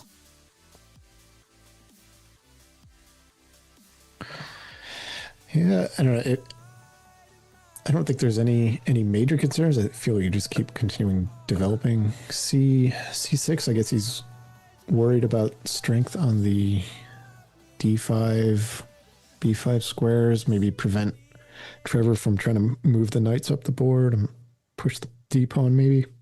Yeah, I also think maybe it duels up. Maybe the idea here would be to play something like knight to D5 and then challenge that knight. And then if you do, then you can kind of move that pawn structure over long term. And then it ensures that you don't overload the bishop, the guard for the bishop, so you don't have to take necessarily. I kind of like maybe rook e1 here for Treavor. Kind of forces the issue with those two opposing light squared bishops. Yeah, no, I think a rook e1 or even just exchanging the light squared bishops at this point might be pretty good.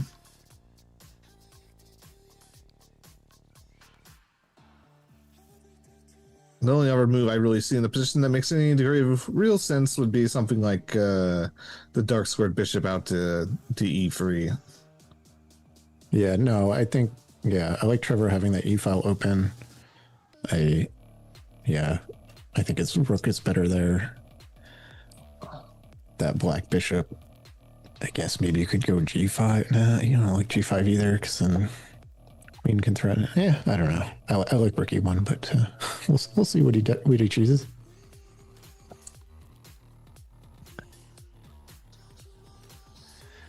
Oh, he does bring it out. F4. That makes some logical sense, I'd say. It can't really get attacked immediately right there. I do think it kind of just allows a natural development of the knight, though, to d7.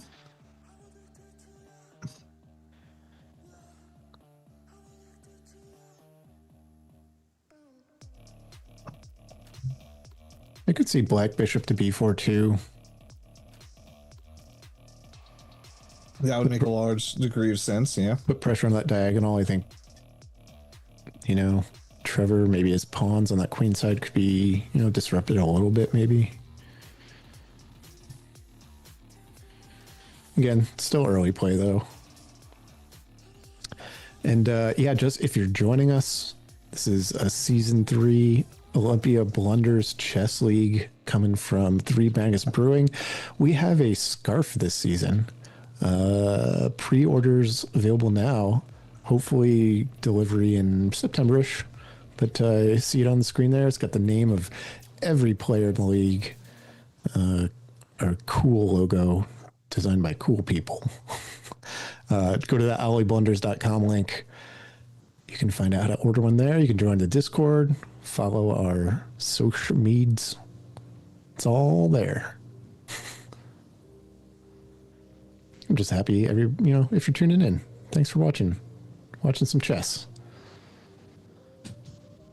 All levels. That's the other thing too. All levels welcome. If you're a beginner, we have beginners. We have really good players like the ones you're watching right now, and everything in between. So if you're new to chess and you're just getting into it, it's a great environment too. Have some fun games. Learn some chess. I've seen White here, Season 2 champ. You probably saw it too. You probably played people at the beginning of the season, playing them at the end of the season. A lot of improvement from a lot of players. If people do not stagnate, and when they're playing as many games as what you end up playing inside of this league, and because you're playing quite a big range, you also get some exposure to some higher level players that you probably wouldn't normally play, and I think that actually has quite a bit of value. And a lot of games that I also have helped run a Rocket League, and that also had a lot of value in that league as well. People got a lot better, a lot faster that way. So yeah, playing, you might lose, but playing, if you want to get better, a lot of times playing players better than yourself. It's a great way to get better quickly. All right, so Andrew did bring out the knight to d7, and now Treavor does push that a3 pawn. A lot more important, I think, just to protect that b4 square.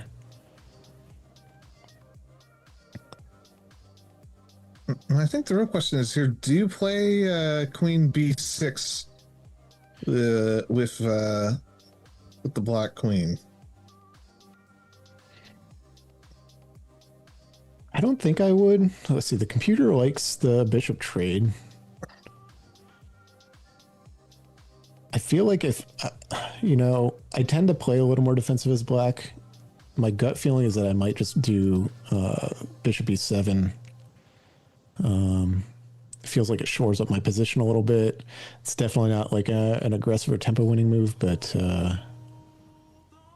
yeah, we'll see. Maybe he will do that late bishop trade or queen b6. I think queen b. You get the threat in that pawn there, but I think it's just fleeting. It feels like after that, kind of what do you do? Yeah, it's not. There's not any long-term ideas behind it. I do like the computer's move quite a bit, obviously, but mostly just because your king's not in safety yet. So I think it's almost like if you don't play queen b6, then I think it's almost forced that you need to do that. Otherwise, you're just opening up your king, and it's not safe yet. Maybe it's not if you play something like you develop the dark squared bishop out to e7, but that also just does not look quite pleasant at all. Mm-hmm.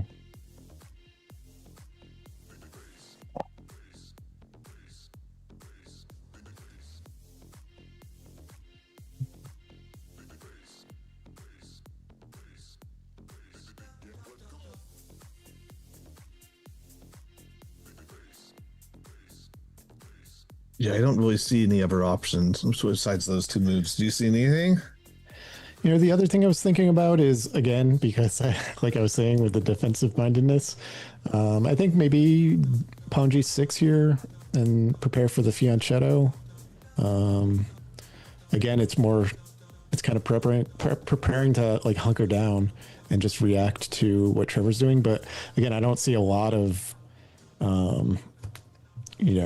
offensive kind of plays for Andrew right now. So we do get the trade. Yeah, which I think was probably the correct move.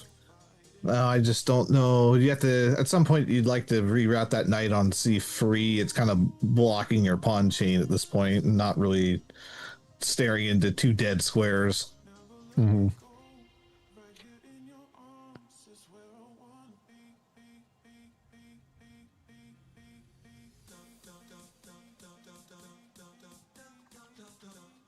I think if black does not play a highly threatening move here, I think it's you're going to see.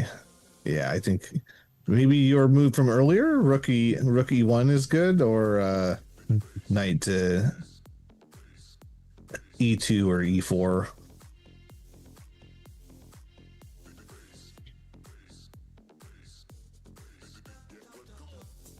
Yeah, I kind of like the knight e2 move. It really seems like Andrew's probably in kingside castle. If he can start moving the knights over that kingside, it seems like he's lined up a little bit better for an attack. Computer likes rook e1. Yeah, I think they're both viable. I also like, knight e2, you now have the threat of, drop the bishop back to d2, attack the queen. Trevor's pieces just feel a little more mobile right now.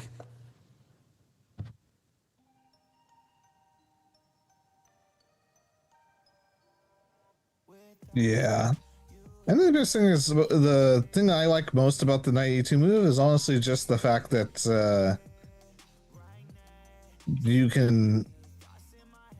you're putting yourself in a position where you can actually kick the knight if it lands on that d5 square. Mm-hmm. I don't think that you long-term want that knight to be sitting on that d5 square. And if you trade on it, then you're also allowing the pawn chain to become symmetrical, probably, and that's, I don't think, a long-term a very good thing. Or if you're looking for a more double-edged game, you could take the other direction and just have more pawns on the king side of the board, which is typically useful for attacking. But if you don't have a quick attack, then sometimes that can lead to your opponent counter-attacking on the queen side.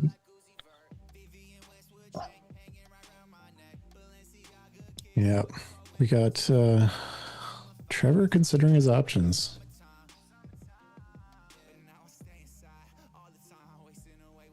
I do think that this is actually a pretty big move, so I very much like the fact that you're seeing some time usage here, because at this point in the game, it's like you're developed and you need to start trying to figure out what kind of plan you have, and this position is honestly pretty dead. As far as good long-term plans, I don't really see anything that special that you can really materialize from this without some significant knight maneuvering.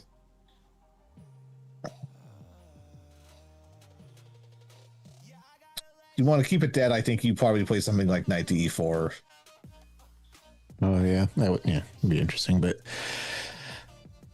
yeah, I think Treavor seems a little attacking minded from what I've seen. So definitely considering the options though. Yeah. And plenty of time on the clock still. 28 to 26. We did start with 35 minutes on the clock because of these live games. The league games are normally 30 minutes, but we add a few extra because of the live environment. So, and there's rookie one. I like that move. I think it makes the most sense. Maybe prep something like a knight to e5.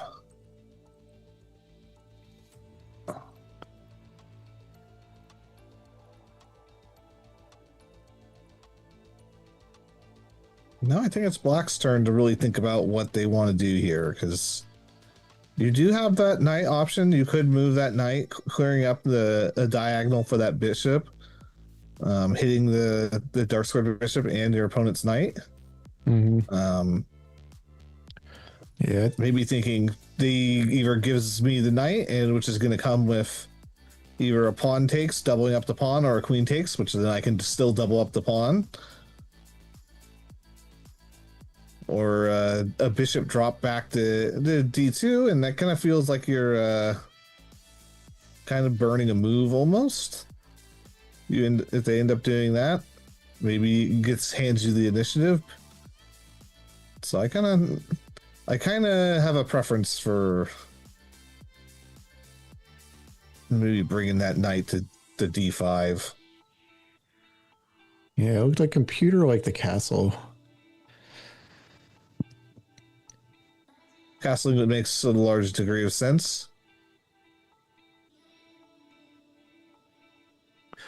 I think though Andrew might also be looking, with the castle, then you get one of your rooks over to the D file, and I think that's actually a good way to get pressure for Black.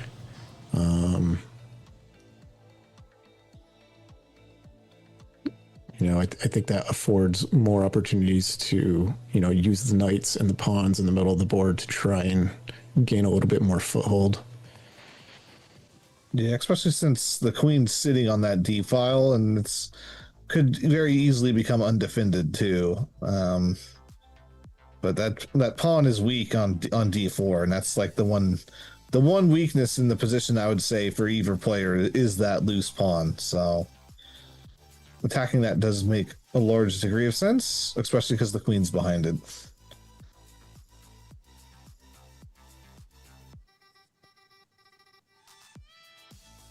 Maybe the best you can do is maybe get a dark squared bishop for a knight and just say that you have the bishop going into the end game.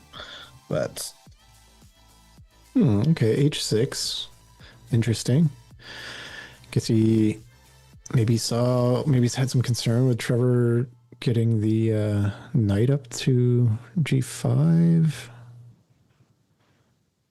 Oh yeah, maybe didn't want to castle into pressure on that h7 square from that queen and knight. No, well, I guess that, yeah.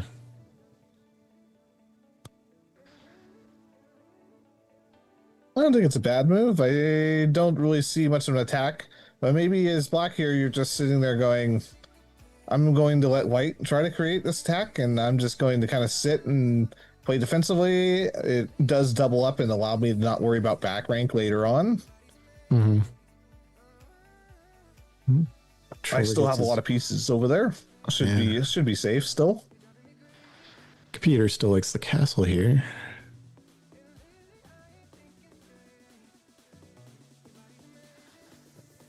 Yeah, personally, I think I would still probably play the knight move into d5, but castling makes a large degree of sense.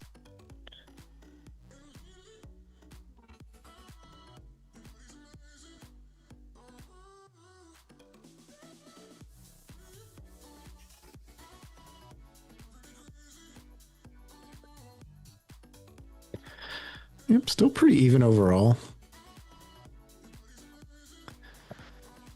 Kind of like white's position a little better, but black seems fine here. The question is, like you said, does he try for something, a little more forward, like knight d5? Oh, we get the knight e5 move. Okay.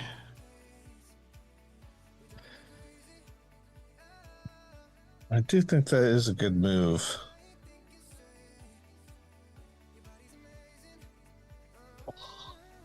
If you take, then you might have something like a rook move to take, threatening the queen. I don't think that's anything long term, but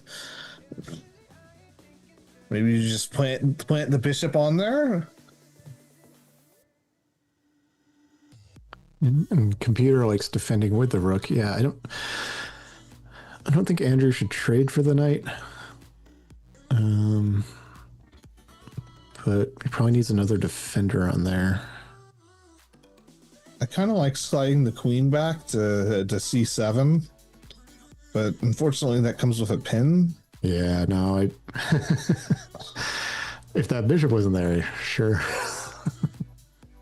That seems dangerous, though. I think it's actually okay even with the pin because there's nothing the knight can take right now. Yeah, but it would be a move I would hesitate to play, but might play it anyways if I really wanted to. In a blitz game, I might play it. Probably not in a 30-minute game.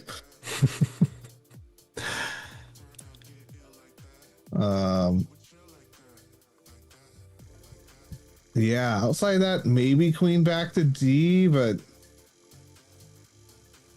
maybe you just move the rook. Maybe you move the rook on A8 over.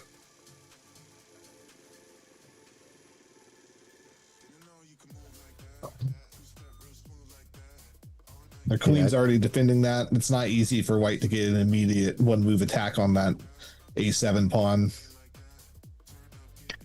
There we go, folks. High five chess on Thursdays. Those were, I believe Kyle made those lithographs for High Five Chess, 3 Magnus Brewing, Thursdays. Be in the bar by 6 and you can play 5-minute games of chess. Have a good time. Yeah, I've got to get myself down to 3 Magnus one of these days, or up, I should say.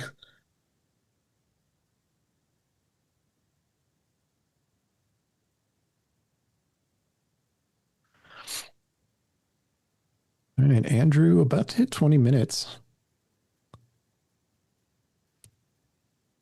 Been using a little bit more of the clock than Treavor to this point, but still a lot of time on the clocks as we work our way through the middle game. That's pretty common for black inside of like these positionally even dead set games for the most part. You just kind of naturally are the one that's typically responding and having to use a little bit more clock.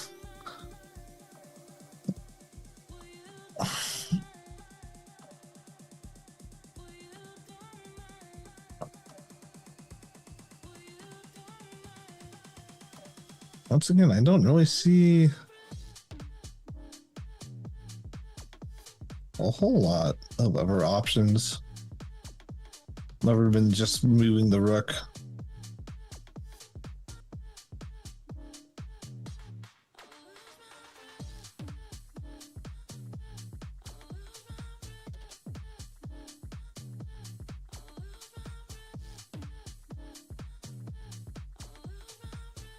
And it might be the Black's kind of trying to contemplate like how they're going to generate something from this position, because sometimes that happens. Like you get into a position and you're just kind of like, well, do I have any upside to any of my moves? Because a lot of these moves that Black has is like very minimal upside and more just kind of responding to what White's doing at this point. And sometimes it's going to be hard to recognize that fact that you just kind of got to respond.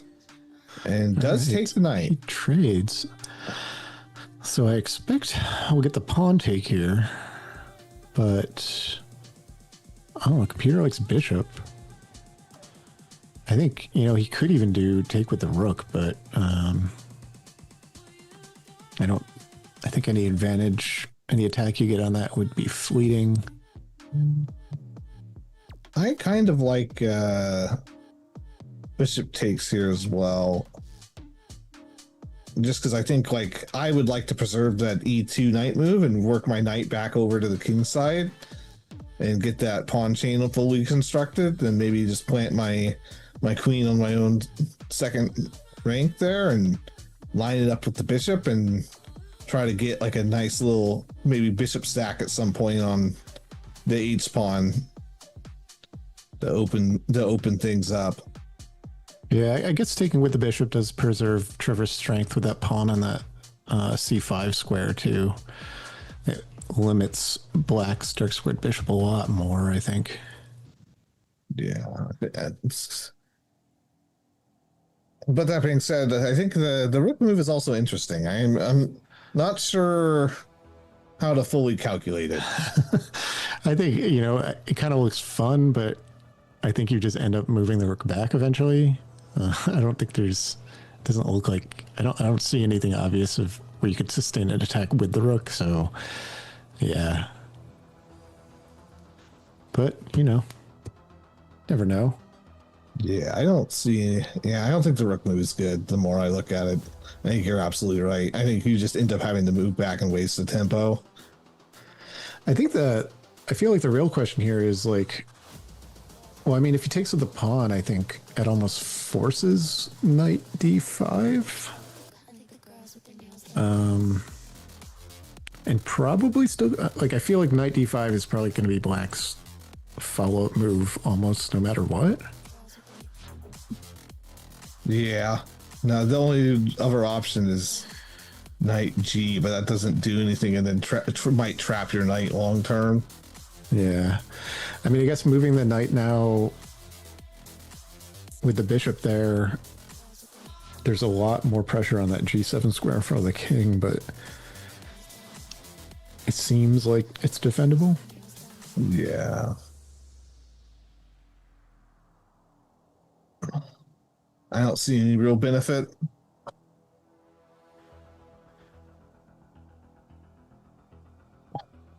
I suppose the other move, even, I guess if a bishop takes, instead of knight d5, you also have moving one of the rooks to the d file still as well.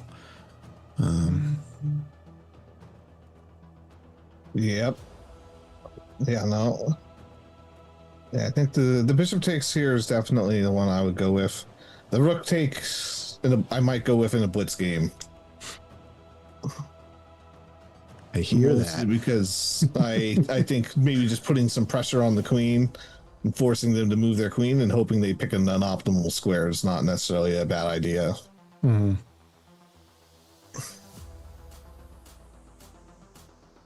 Like the dream scenario would be for them to go all the way back to the d8.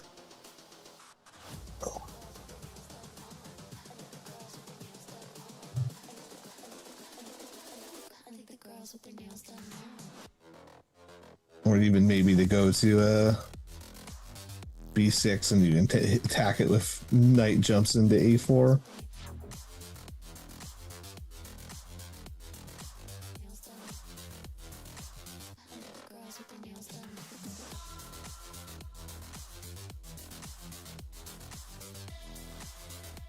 All right.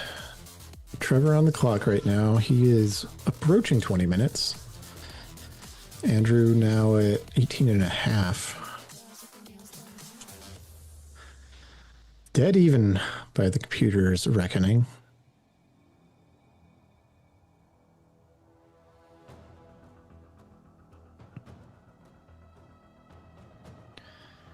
How many takes with the pawn?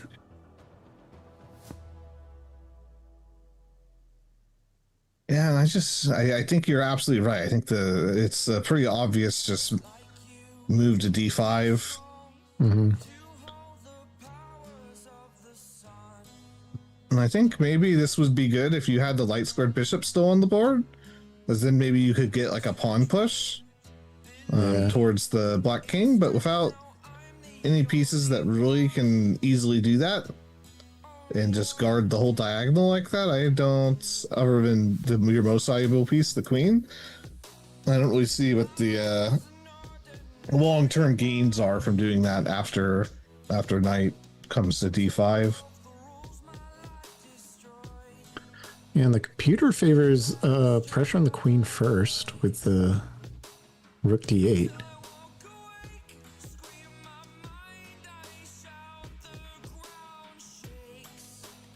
That feels Really? almost like it would force a rook trade. Maybe not. But that would be a lot of No, I think opposing it pressure. does. She'd always take with the bishop, so...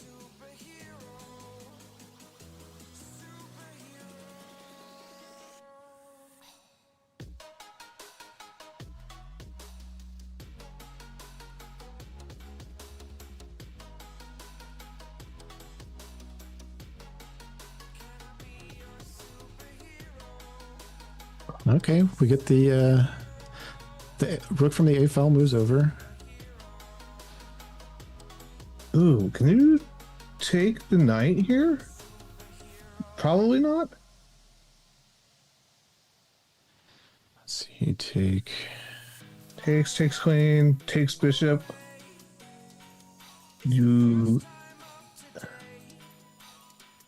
can take and you take and then queen and rook guard still.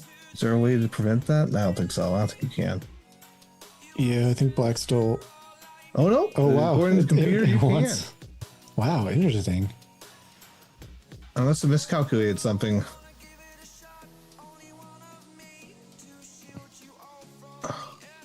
Peter wants the rook trade now.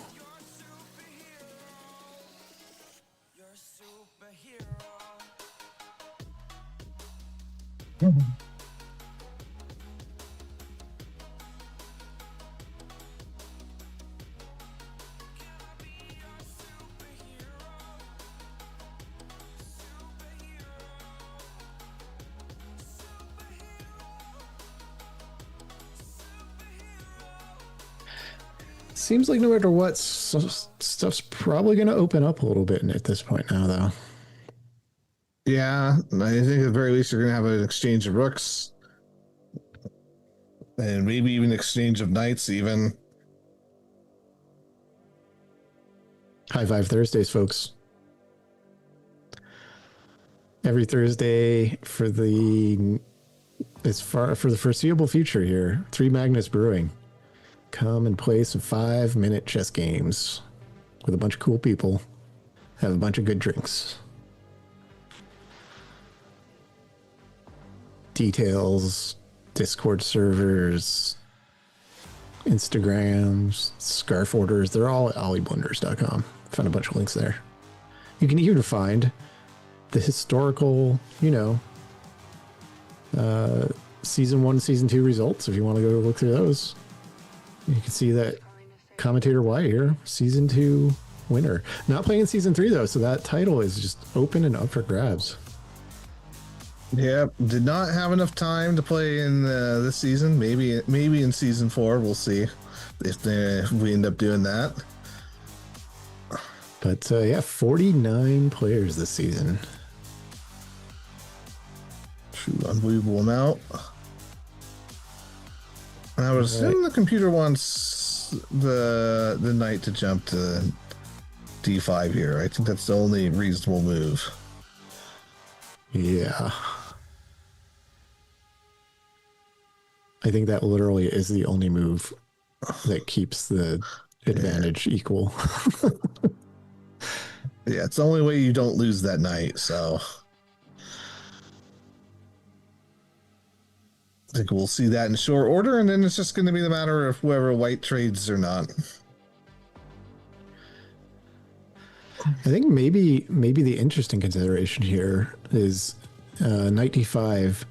Does Treavor do something like bishop takes the h pawn? Maybe. I don't think it's going to work because the dark squared bishop is still on that line, but it might be a tool if that dark squared bishop was to move. Then let's just say develop what looks like a pretty decent square to c5. With the idea that you're going to land the queen on b6. You might be able to stack it.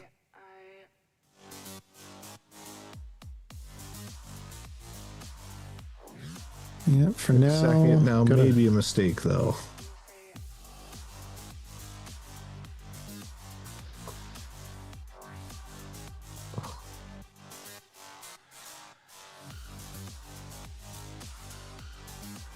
Now, I what think do you- actually, if you play that move, I might even just.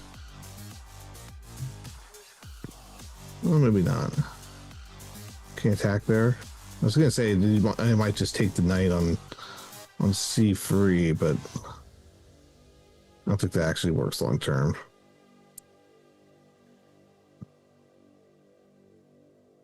The rook's still on f8. Yeah.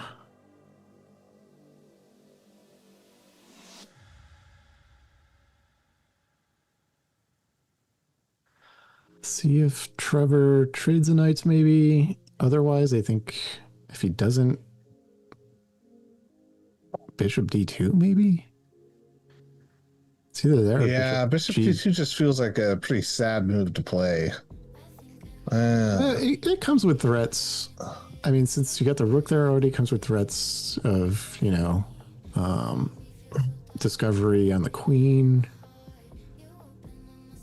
Yeah, but if you were to take with the discovery as it currently stands and say like you get a rook d8 on a move, and you might end up regretting that choice. Yeah.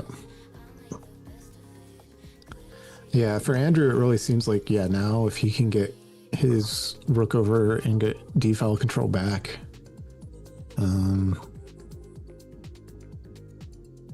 Yeah, and computer wants Treavor to do the trade. Yeah, it doesn't particularly surprise me because I think like the only other real reasonable idea in the position would just be to sack the bishop, which I don't think actually works long term because your knight's just too far away to help. Yeah. It's going to take too long to get over there. And it's way too easy for your opponent because you have the back rank problems. And the queen is also guarding, and the bishop is guarding the d8 square. You can always force a rook trade, and then you just end up trading down and creating enough space for the king to get away. And you just are left with nothing as white for that, and you just got 2 pawns for a bishop, and long term, I think that you just end up losing that. So,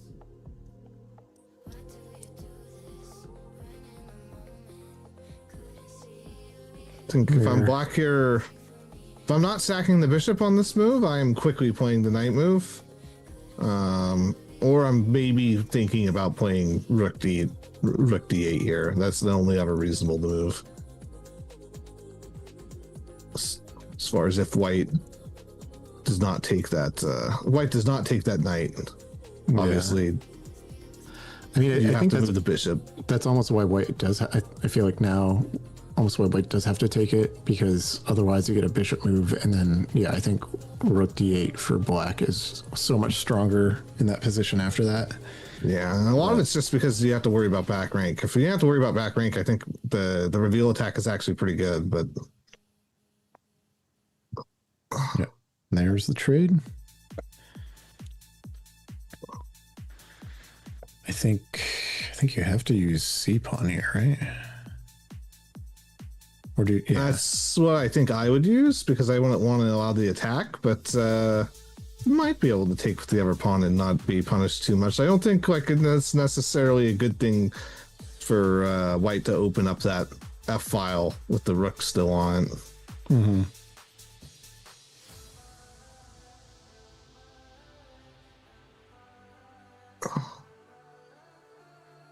And you could easily just push great weakness. So yeah, that C pawn is definitely the better of the options. All right, so a lot of material off the board now. Treavor might be able to get a little pressure on the king side there. Maybe you'll see something like queen, move the queen over the G file, threaten the pawns over there. Yeah.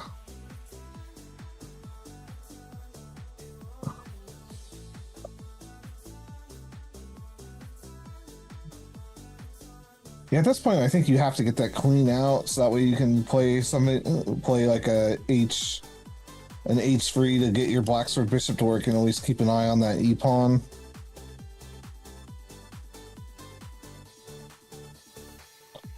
So maybe queen B3, creating an attack on that B7 pawn.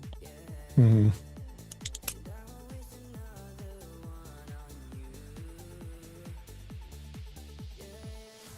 Computer does like the little pawn threat there. Well, I guess that makes sense because you do still have that pawn that's entrenched on E6. So they can't really respond to it with the bishop, so you would have to actually just sit, respond with a double pawn push, probably.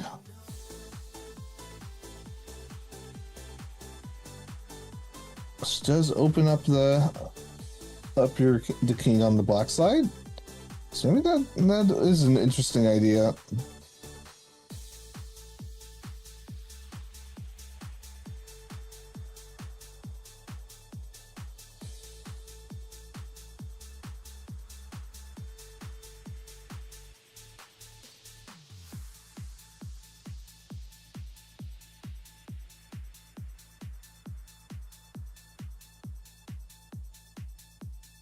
I think those are the only two real reasonable moves, too. I don't really see any other moves that look at all appetizing for white.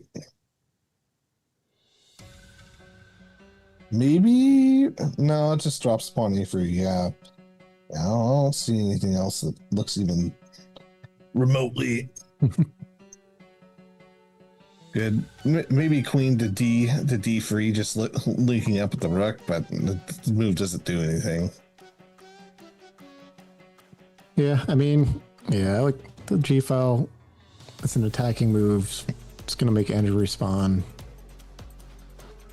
It's something that's, easy to make mistakes with if you're black, if you don't play it right. So,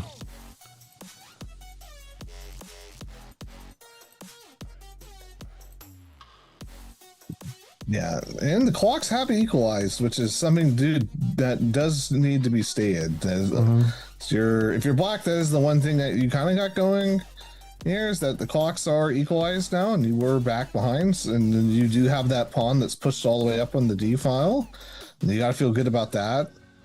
It could become a real pain for white to deal with at some point. But you are going to have to play from a little bit more of an awkward position, so... yeah, we got just about 12 minutes on both clocks now. Could make for an interesting endgame if it's still even and one person has less time, so...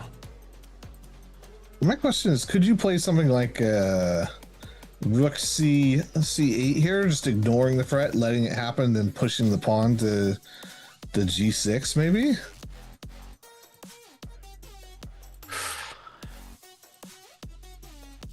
Let's see, take...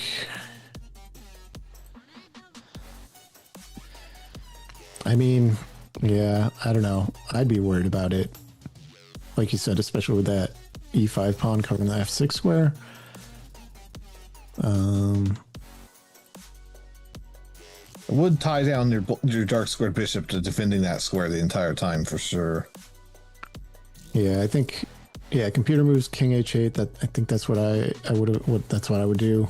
If Treavor didn't sack the bishop for that pawn earlier, then okay. Ooh, just chooses to straight up give up a pawn. Yeah. I don't think that was correct. I can understand the inclination though. Computer still has it even, so I'm wondering if there might be a way for black to force winning one of these queenside pawns here. Probably something like a rook to c8 attacking that base pawn, maybe.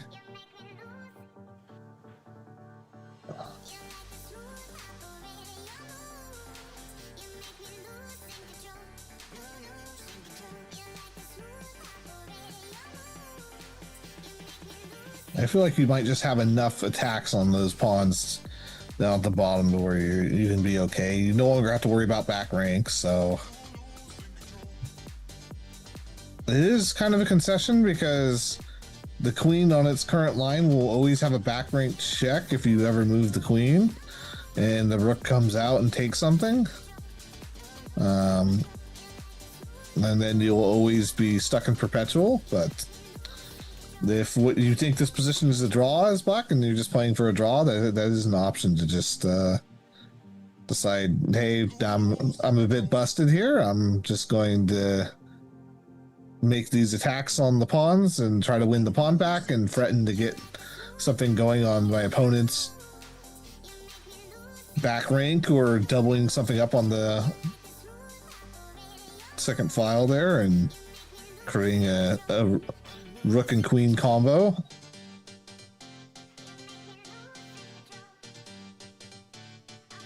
At this point, that might just be what you want to play for as black. Mm-hmm.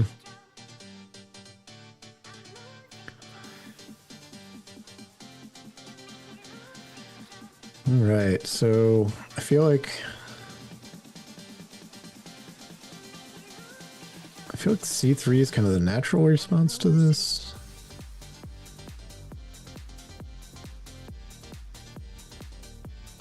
Yeah.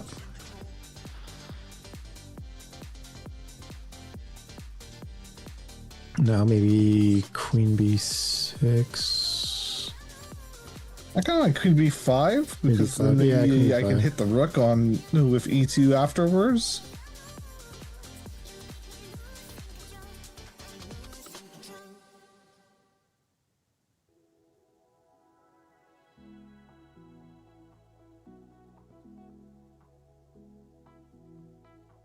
Yeah. Computer likes b6. Yeah, no, I think b5 looks good too. Either one works. Either one, you're winning the pawn unless you get a queen retreat back or a rook to the d file, which should allow you to create an attack somewhere on the light squares on the back rank.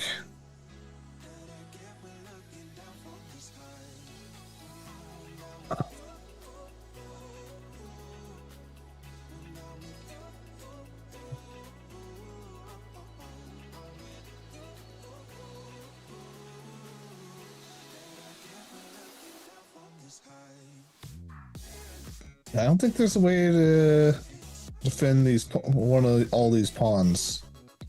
Yeah, I think that's maybe why it was still even after it looked like, Treavor would get that pawn after the bishop trade. Yeah, it's probably, I don't think there's a way to defend everything.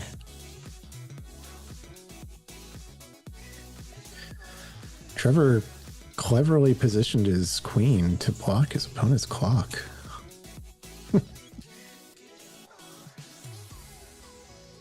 Not want us knowing what the clock situation was like. Oh, wow. Okay. The computer approves. That is a terrifying move to play, but your queen does guard that square in the back. Yeah, I think that's the only reason I don't like it that much. I feel like it kind of limits your queen now. If you're black, kind of have to worry about those squares on the back rank.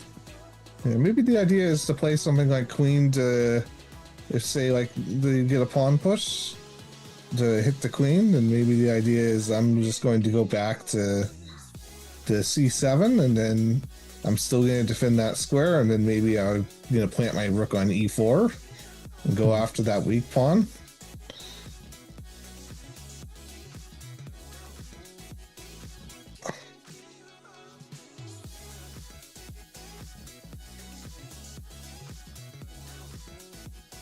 I mean, technically, you don't even need to defend that square. You could just hop on over to h7 with the check, and just say if you want to continue checking me in perpetual, you can. It's essentially a draw offer. Yeah, I don't think computers strayed from that even game calculation for quite a bit now. So now we do have an escape square for white. Some of those back rank options off the table. I don't really like that. I almost think. Oh, do you just have queen a4 here, and that essentially forces you to go for a draw? Yeah, I think so. Yeah, computer likes queen a4. You hit the rook, and then the pawn can't march up the board fast enough.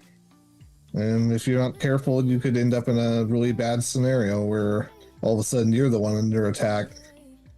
Mm-hmm.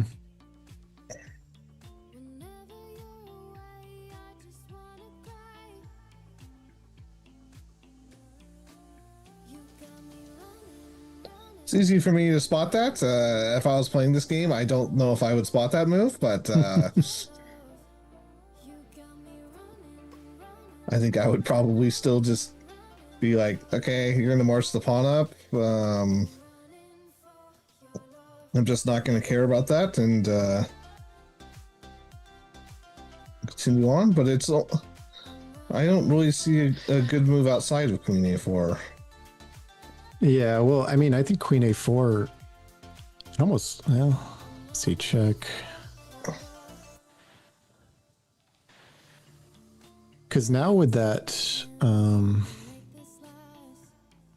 well, the rook was covering it anyway. Yeah, Treavor doesn't have the repetition check now, does he? No, he does not, because the pawn's blocking the spot. So now you can run away to that h7 square, and there's nothing there.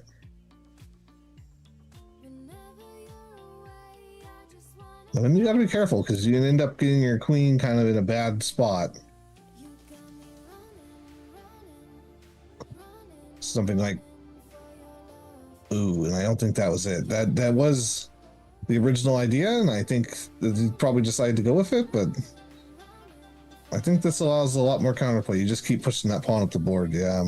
And maybe if you push to h6, you can just push the pawn forward to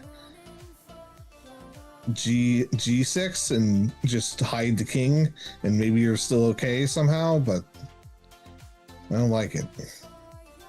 Yeah, computer's back to even though. Yeah, you still have that E idea, and then if it goes, chooses to just play it now.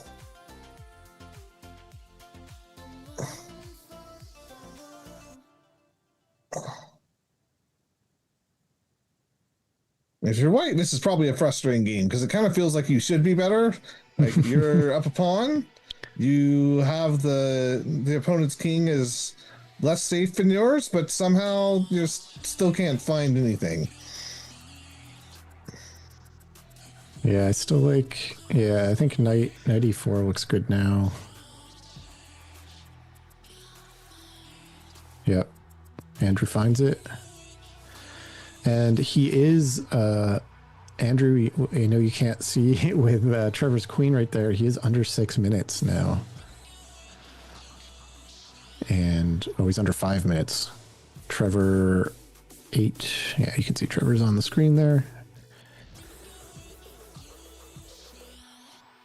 Yeah, now you're going to win that pawn back, and white could potentially end up, if they end up going for the wrong continuation, end up losing that H pawn at some point, and them being the ones that are more defending.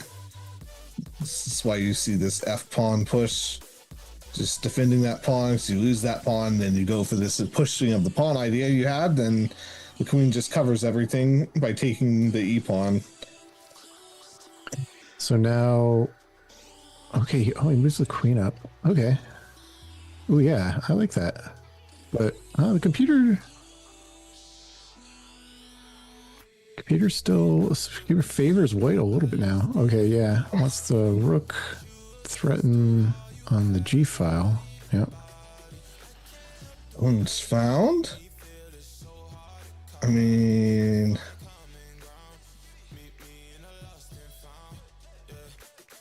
how do you respond to this?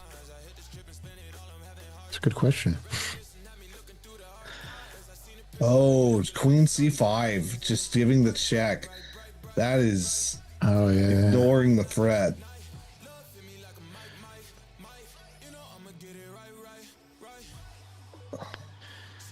Well, I think after the check, then do you actually have to pull the queen all the way back to F8 to help defend? Yeah. But then I don't really see much. It's fossilized, and then, but the problem being is that it's fossilized in a way where it's really tough for either player to make any moves.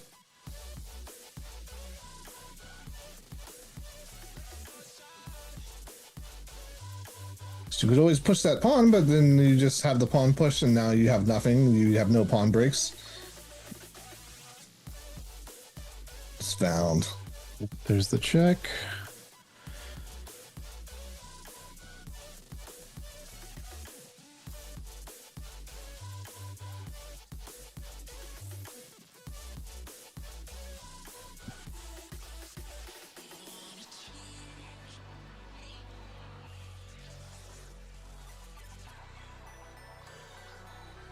Now, a huge mistake would be to go to H1 here, which I don't think we'll see, but...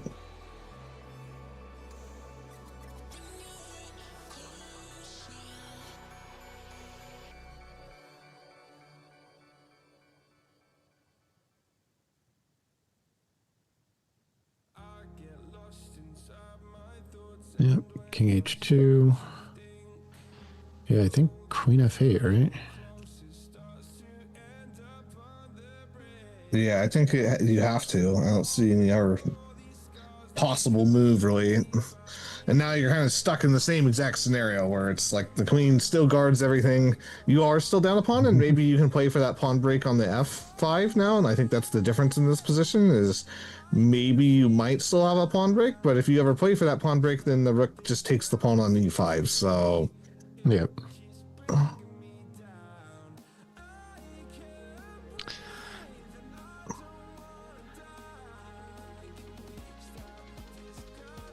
And maybe you have it if you sack the pawn on C4 first. It's possible. But I don't think you still get anything out of it long term.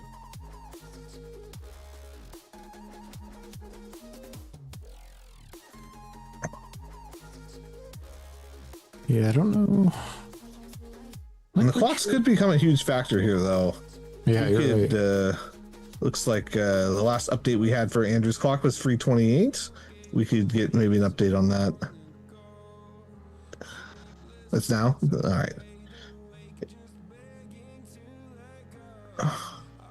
So it is getting a little low on the clock. So you could easily see a scenario where the clock kind of ends up destroying one player here, where they just end up making a mistake because they're low on time and can't process. Mm-hmm. But I'd be very scared to play for a whole lot of risk here as either player, because They're both kind of starting to run low here. Yeah, I'm not even sure what white should do here. Probably, I feel like the risk right now from Andrew is probably rookie 2. So maybe defend those queenside pawns somehow, start pushing them. Maybe you move the rook to f3? No.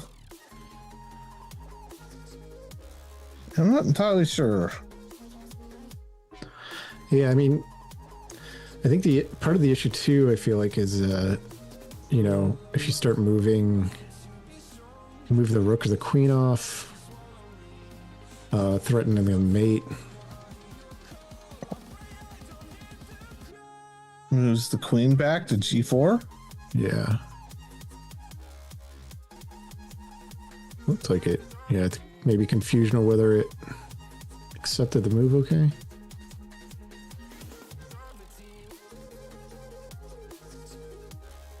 Looks fine on our screen.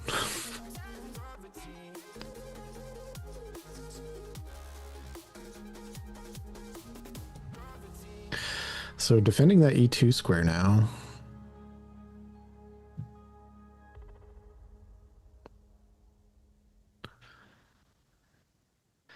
Can't move the queen really. Rook doesn't have a whole lot of moves. I think you got to keep the rook though on that e file almost. So he moves the b pawn up. That move makes a lot of sense. But at the same time, I'd also be scared to move up twice there, to be honest, because I'd be scared of maybe taking a move away from myself later down the road when I feel like I don't have any moves left to make that are not losing. I think you can always push the pawn on to f6 here, actually, and still be okay.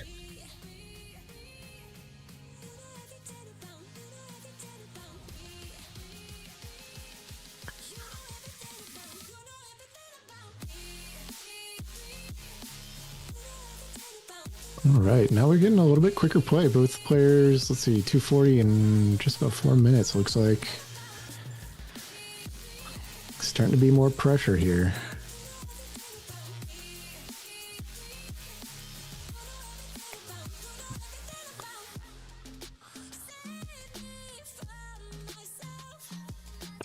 Threat now, that mate threat on g7 is now gone from white, black, free to maneuver his queen out to the middle of the board again. Looks like he's looking at checks, looking at that check on h4.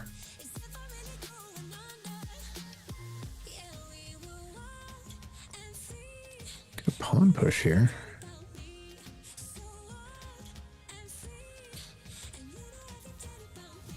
Well, queen does guard against the check on e2 now.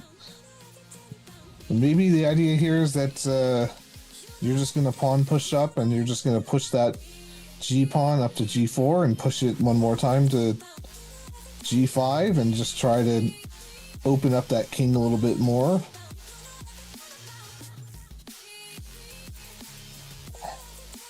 Andrew under 2 minutes pushes the pawn here. Maybe preemptively trying to stop what you were talking about there.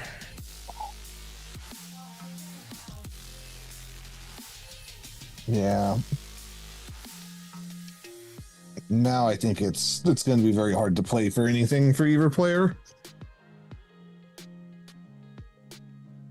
Unless they straight up blunder a piece. Yeah, time, I think, the real factor now.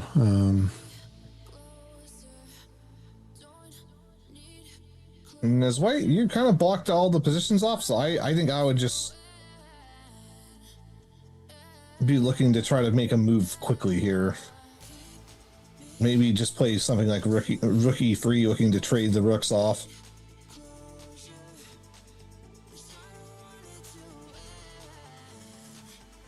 All right, we got some maneuvering from the queen here.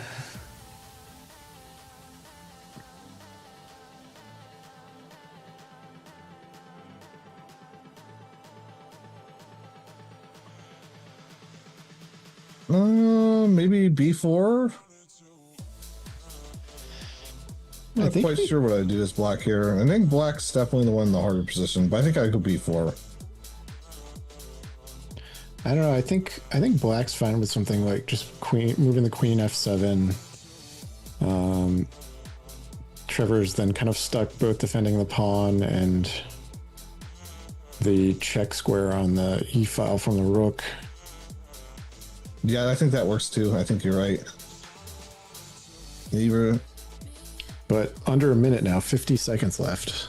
Yeah, I think the biggest thing is that you gotta move, and I don't think this move's a bad one. You can always just make sure that rook stays behind there, and then drop it back down to b6 after all this takes is done, or if they allow you to take on b2. So I think you still have everything defended, and yeah, queen's got the b2 pawn under threat actually now. Snag the b2 pawn with the queen. I didn't even see that when I suggested that. Completely eliminate any threat from the queen side. No, he doesn't. Okay. Yep, got the check. 34 seconds. Oof. Computer doesn't have a great idea of what it wants to do right now. Got a check. I think you might see perpetual here.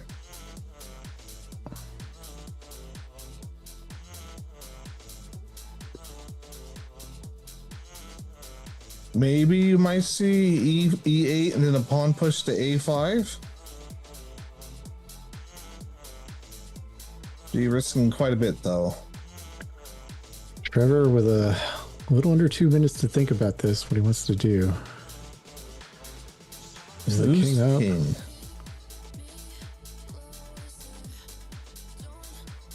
Oh?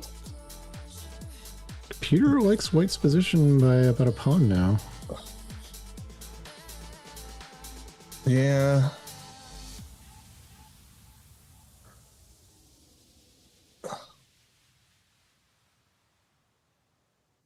Offers the queen trade. Computer you just doesn't have like check this, here, though. don't you? Or maybe you have check and then you can pick up that pawn. You just have a pass pawn. Yeah, I think so. With 15 seconds, I think Treavor, if he kind of trades these off here. I think with Treavor, yeah, I don't think either player's in the position to be playing for a win. Treavor is under a minute now, though. Yeah, I think both players just need to opt out. Otherwise, one of them's just going to lose the time. I think this is a position where you just need to trade down immediately as fast as you can. Yeah. Maybe not, though. Maybe you still have enough time, but Let's focus on the board. Haven't seen him looking at the clock too much. Does the check. I think we're at queen take, yep. Take, trade.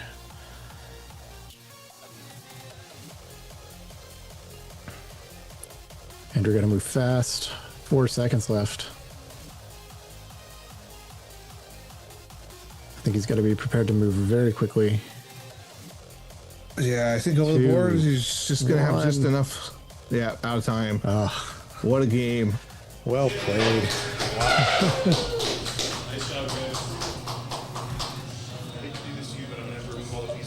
Yes.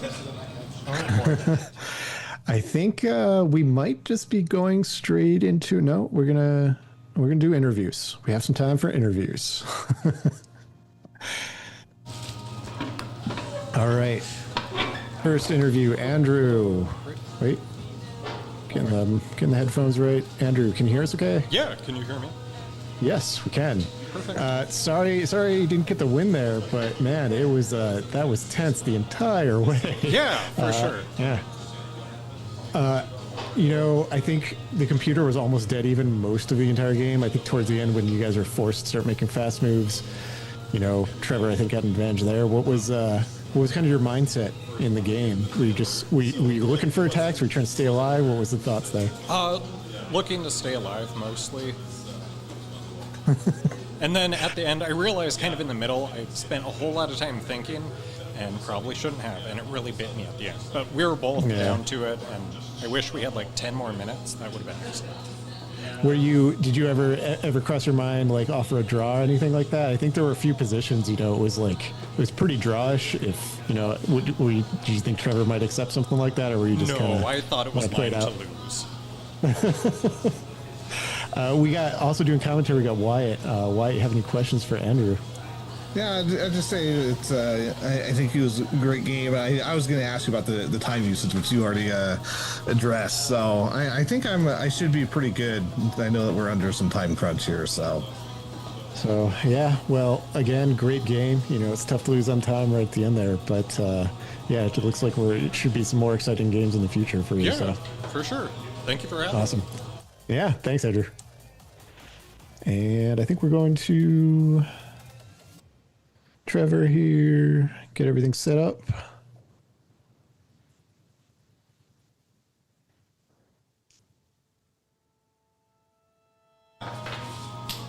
And we have Treavor. Whoa. How do you feel after that one? That was stressful. pretty crazy at the end. Coming down to the time pressure.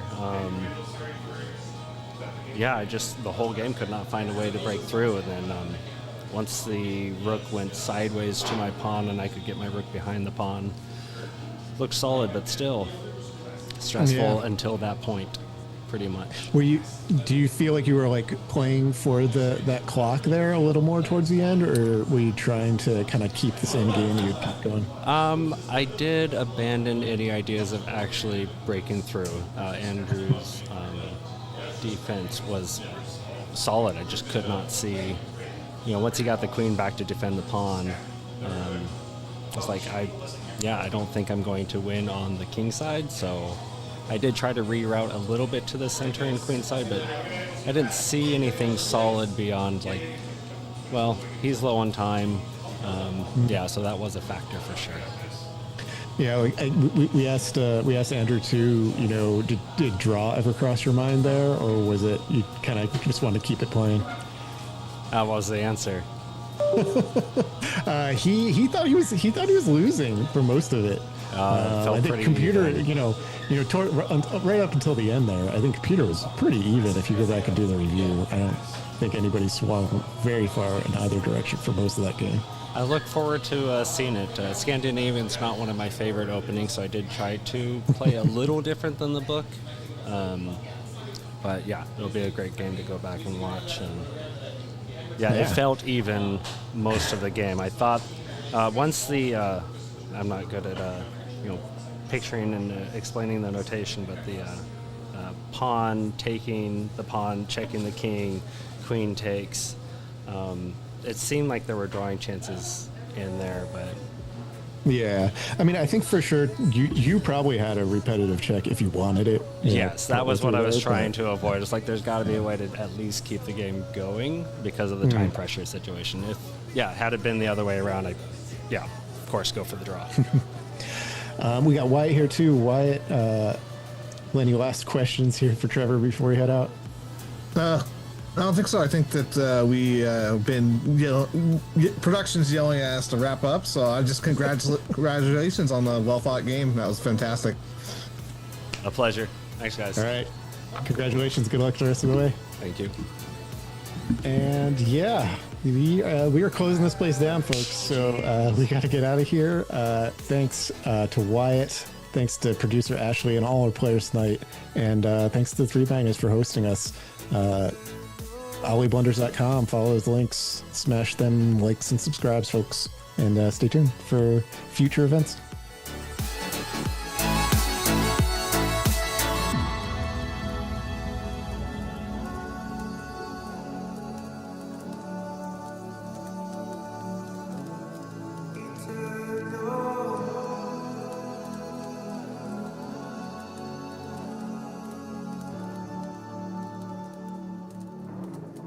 Eternal.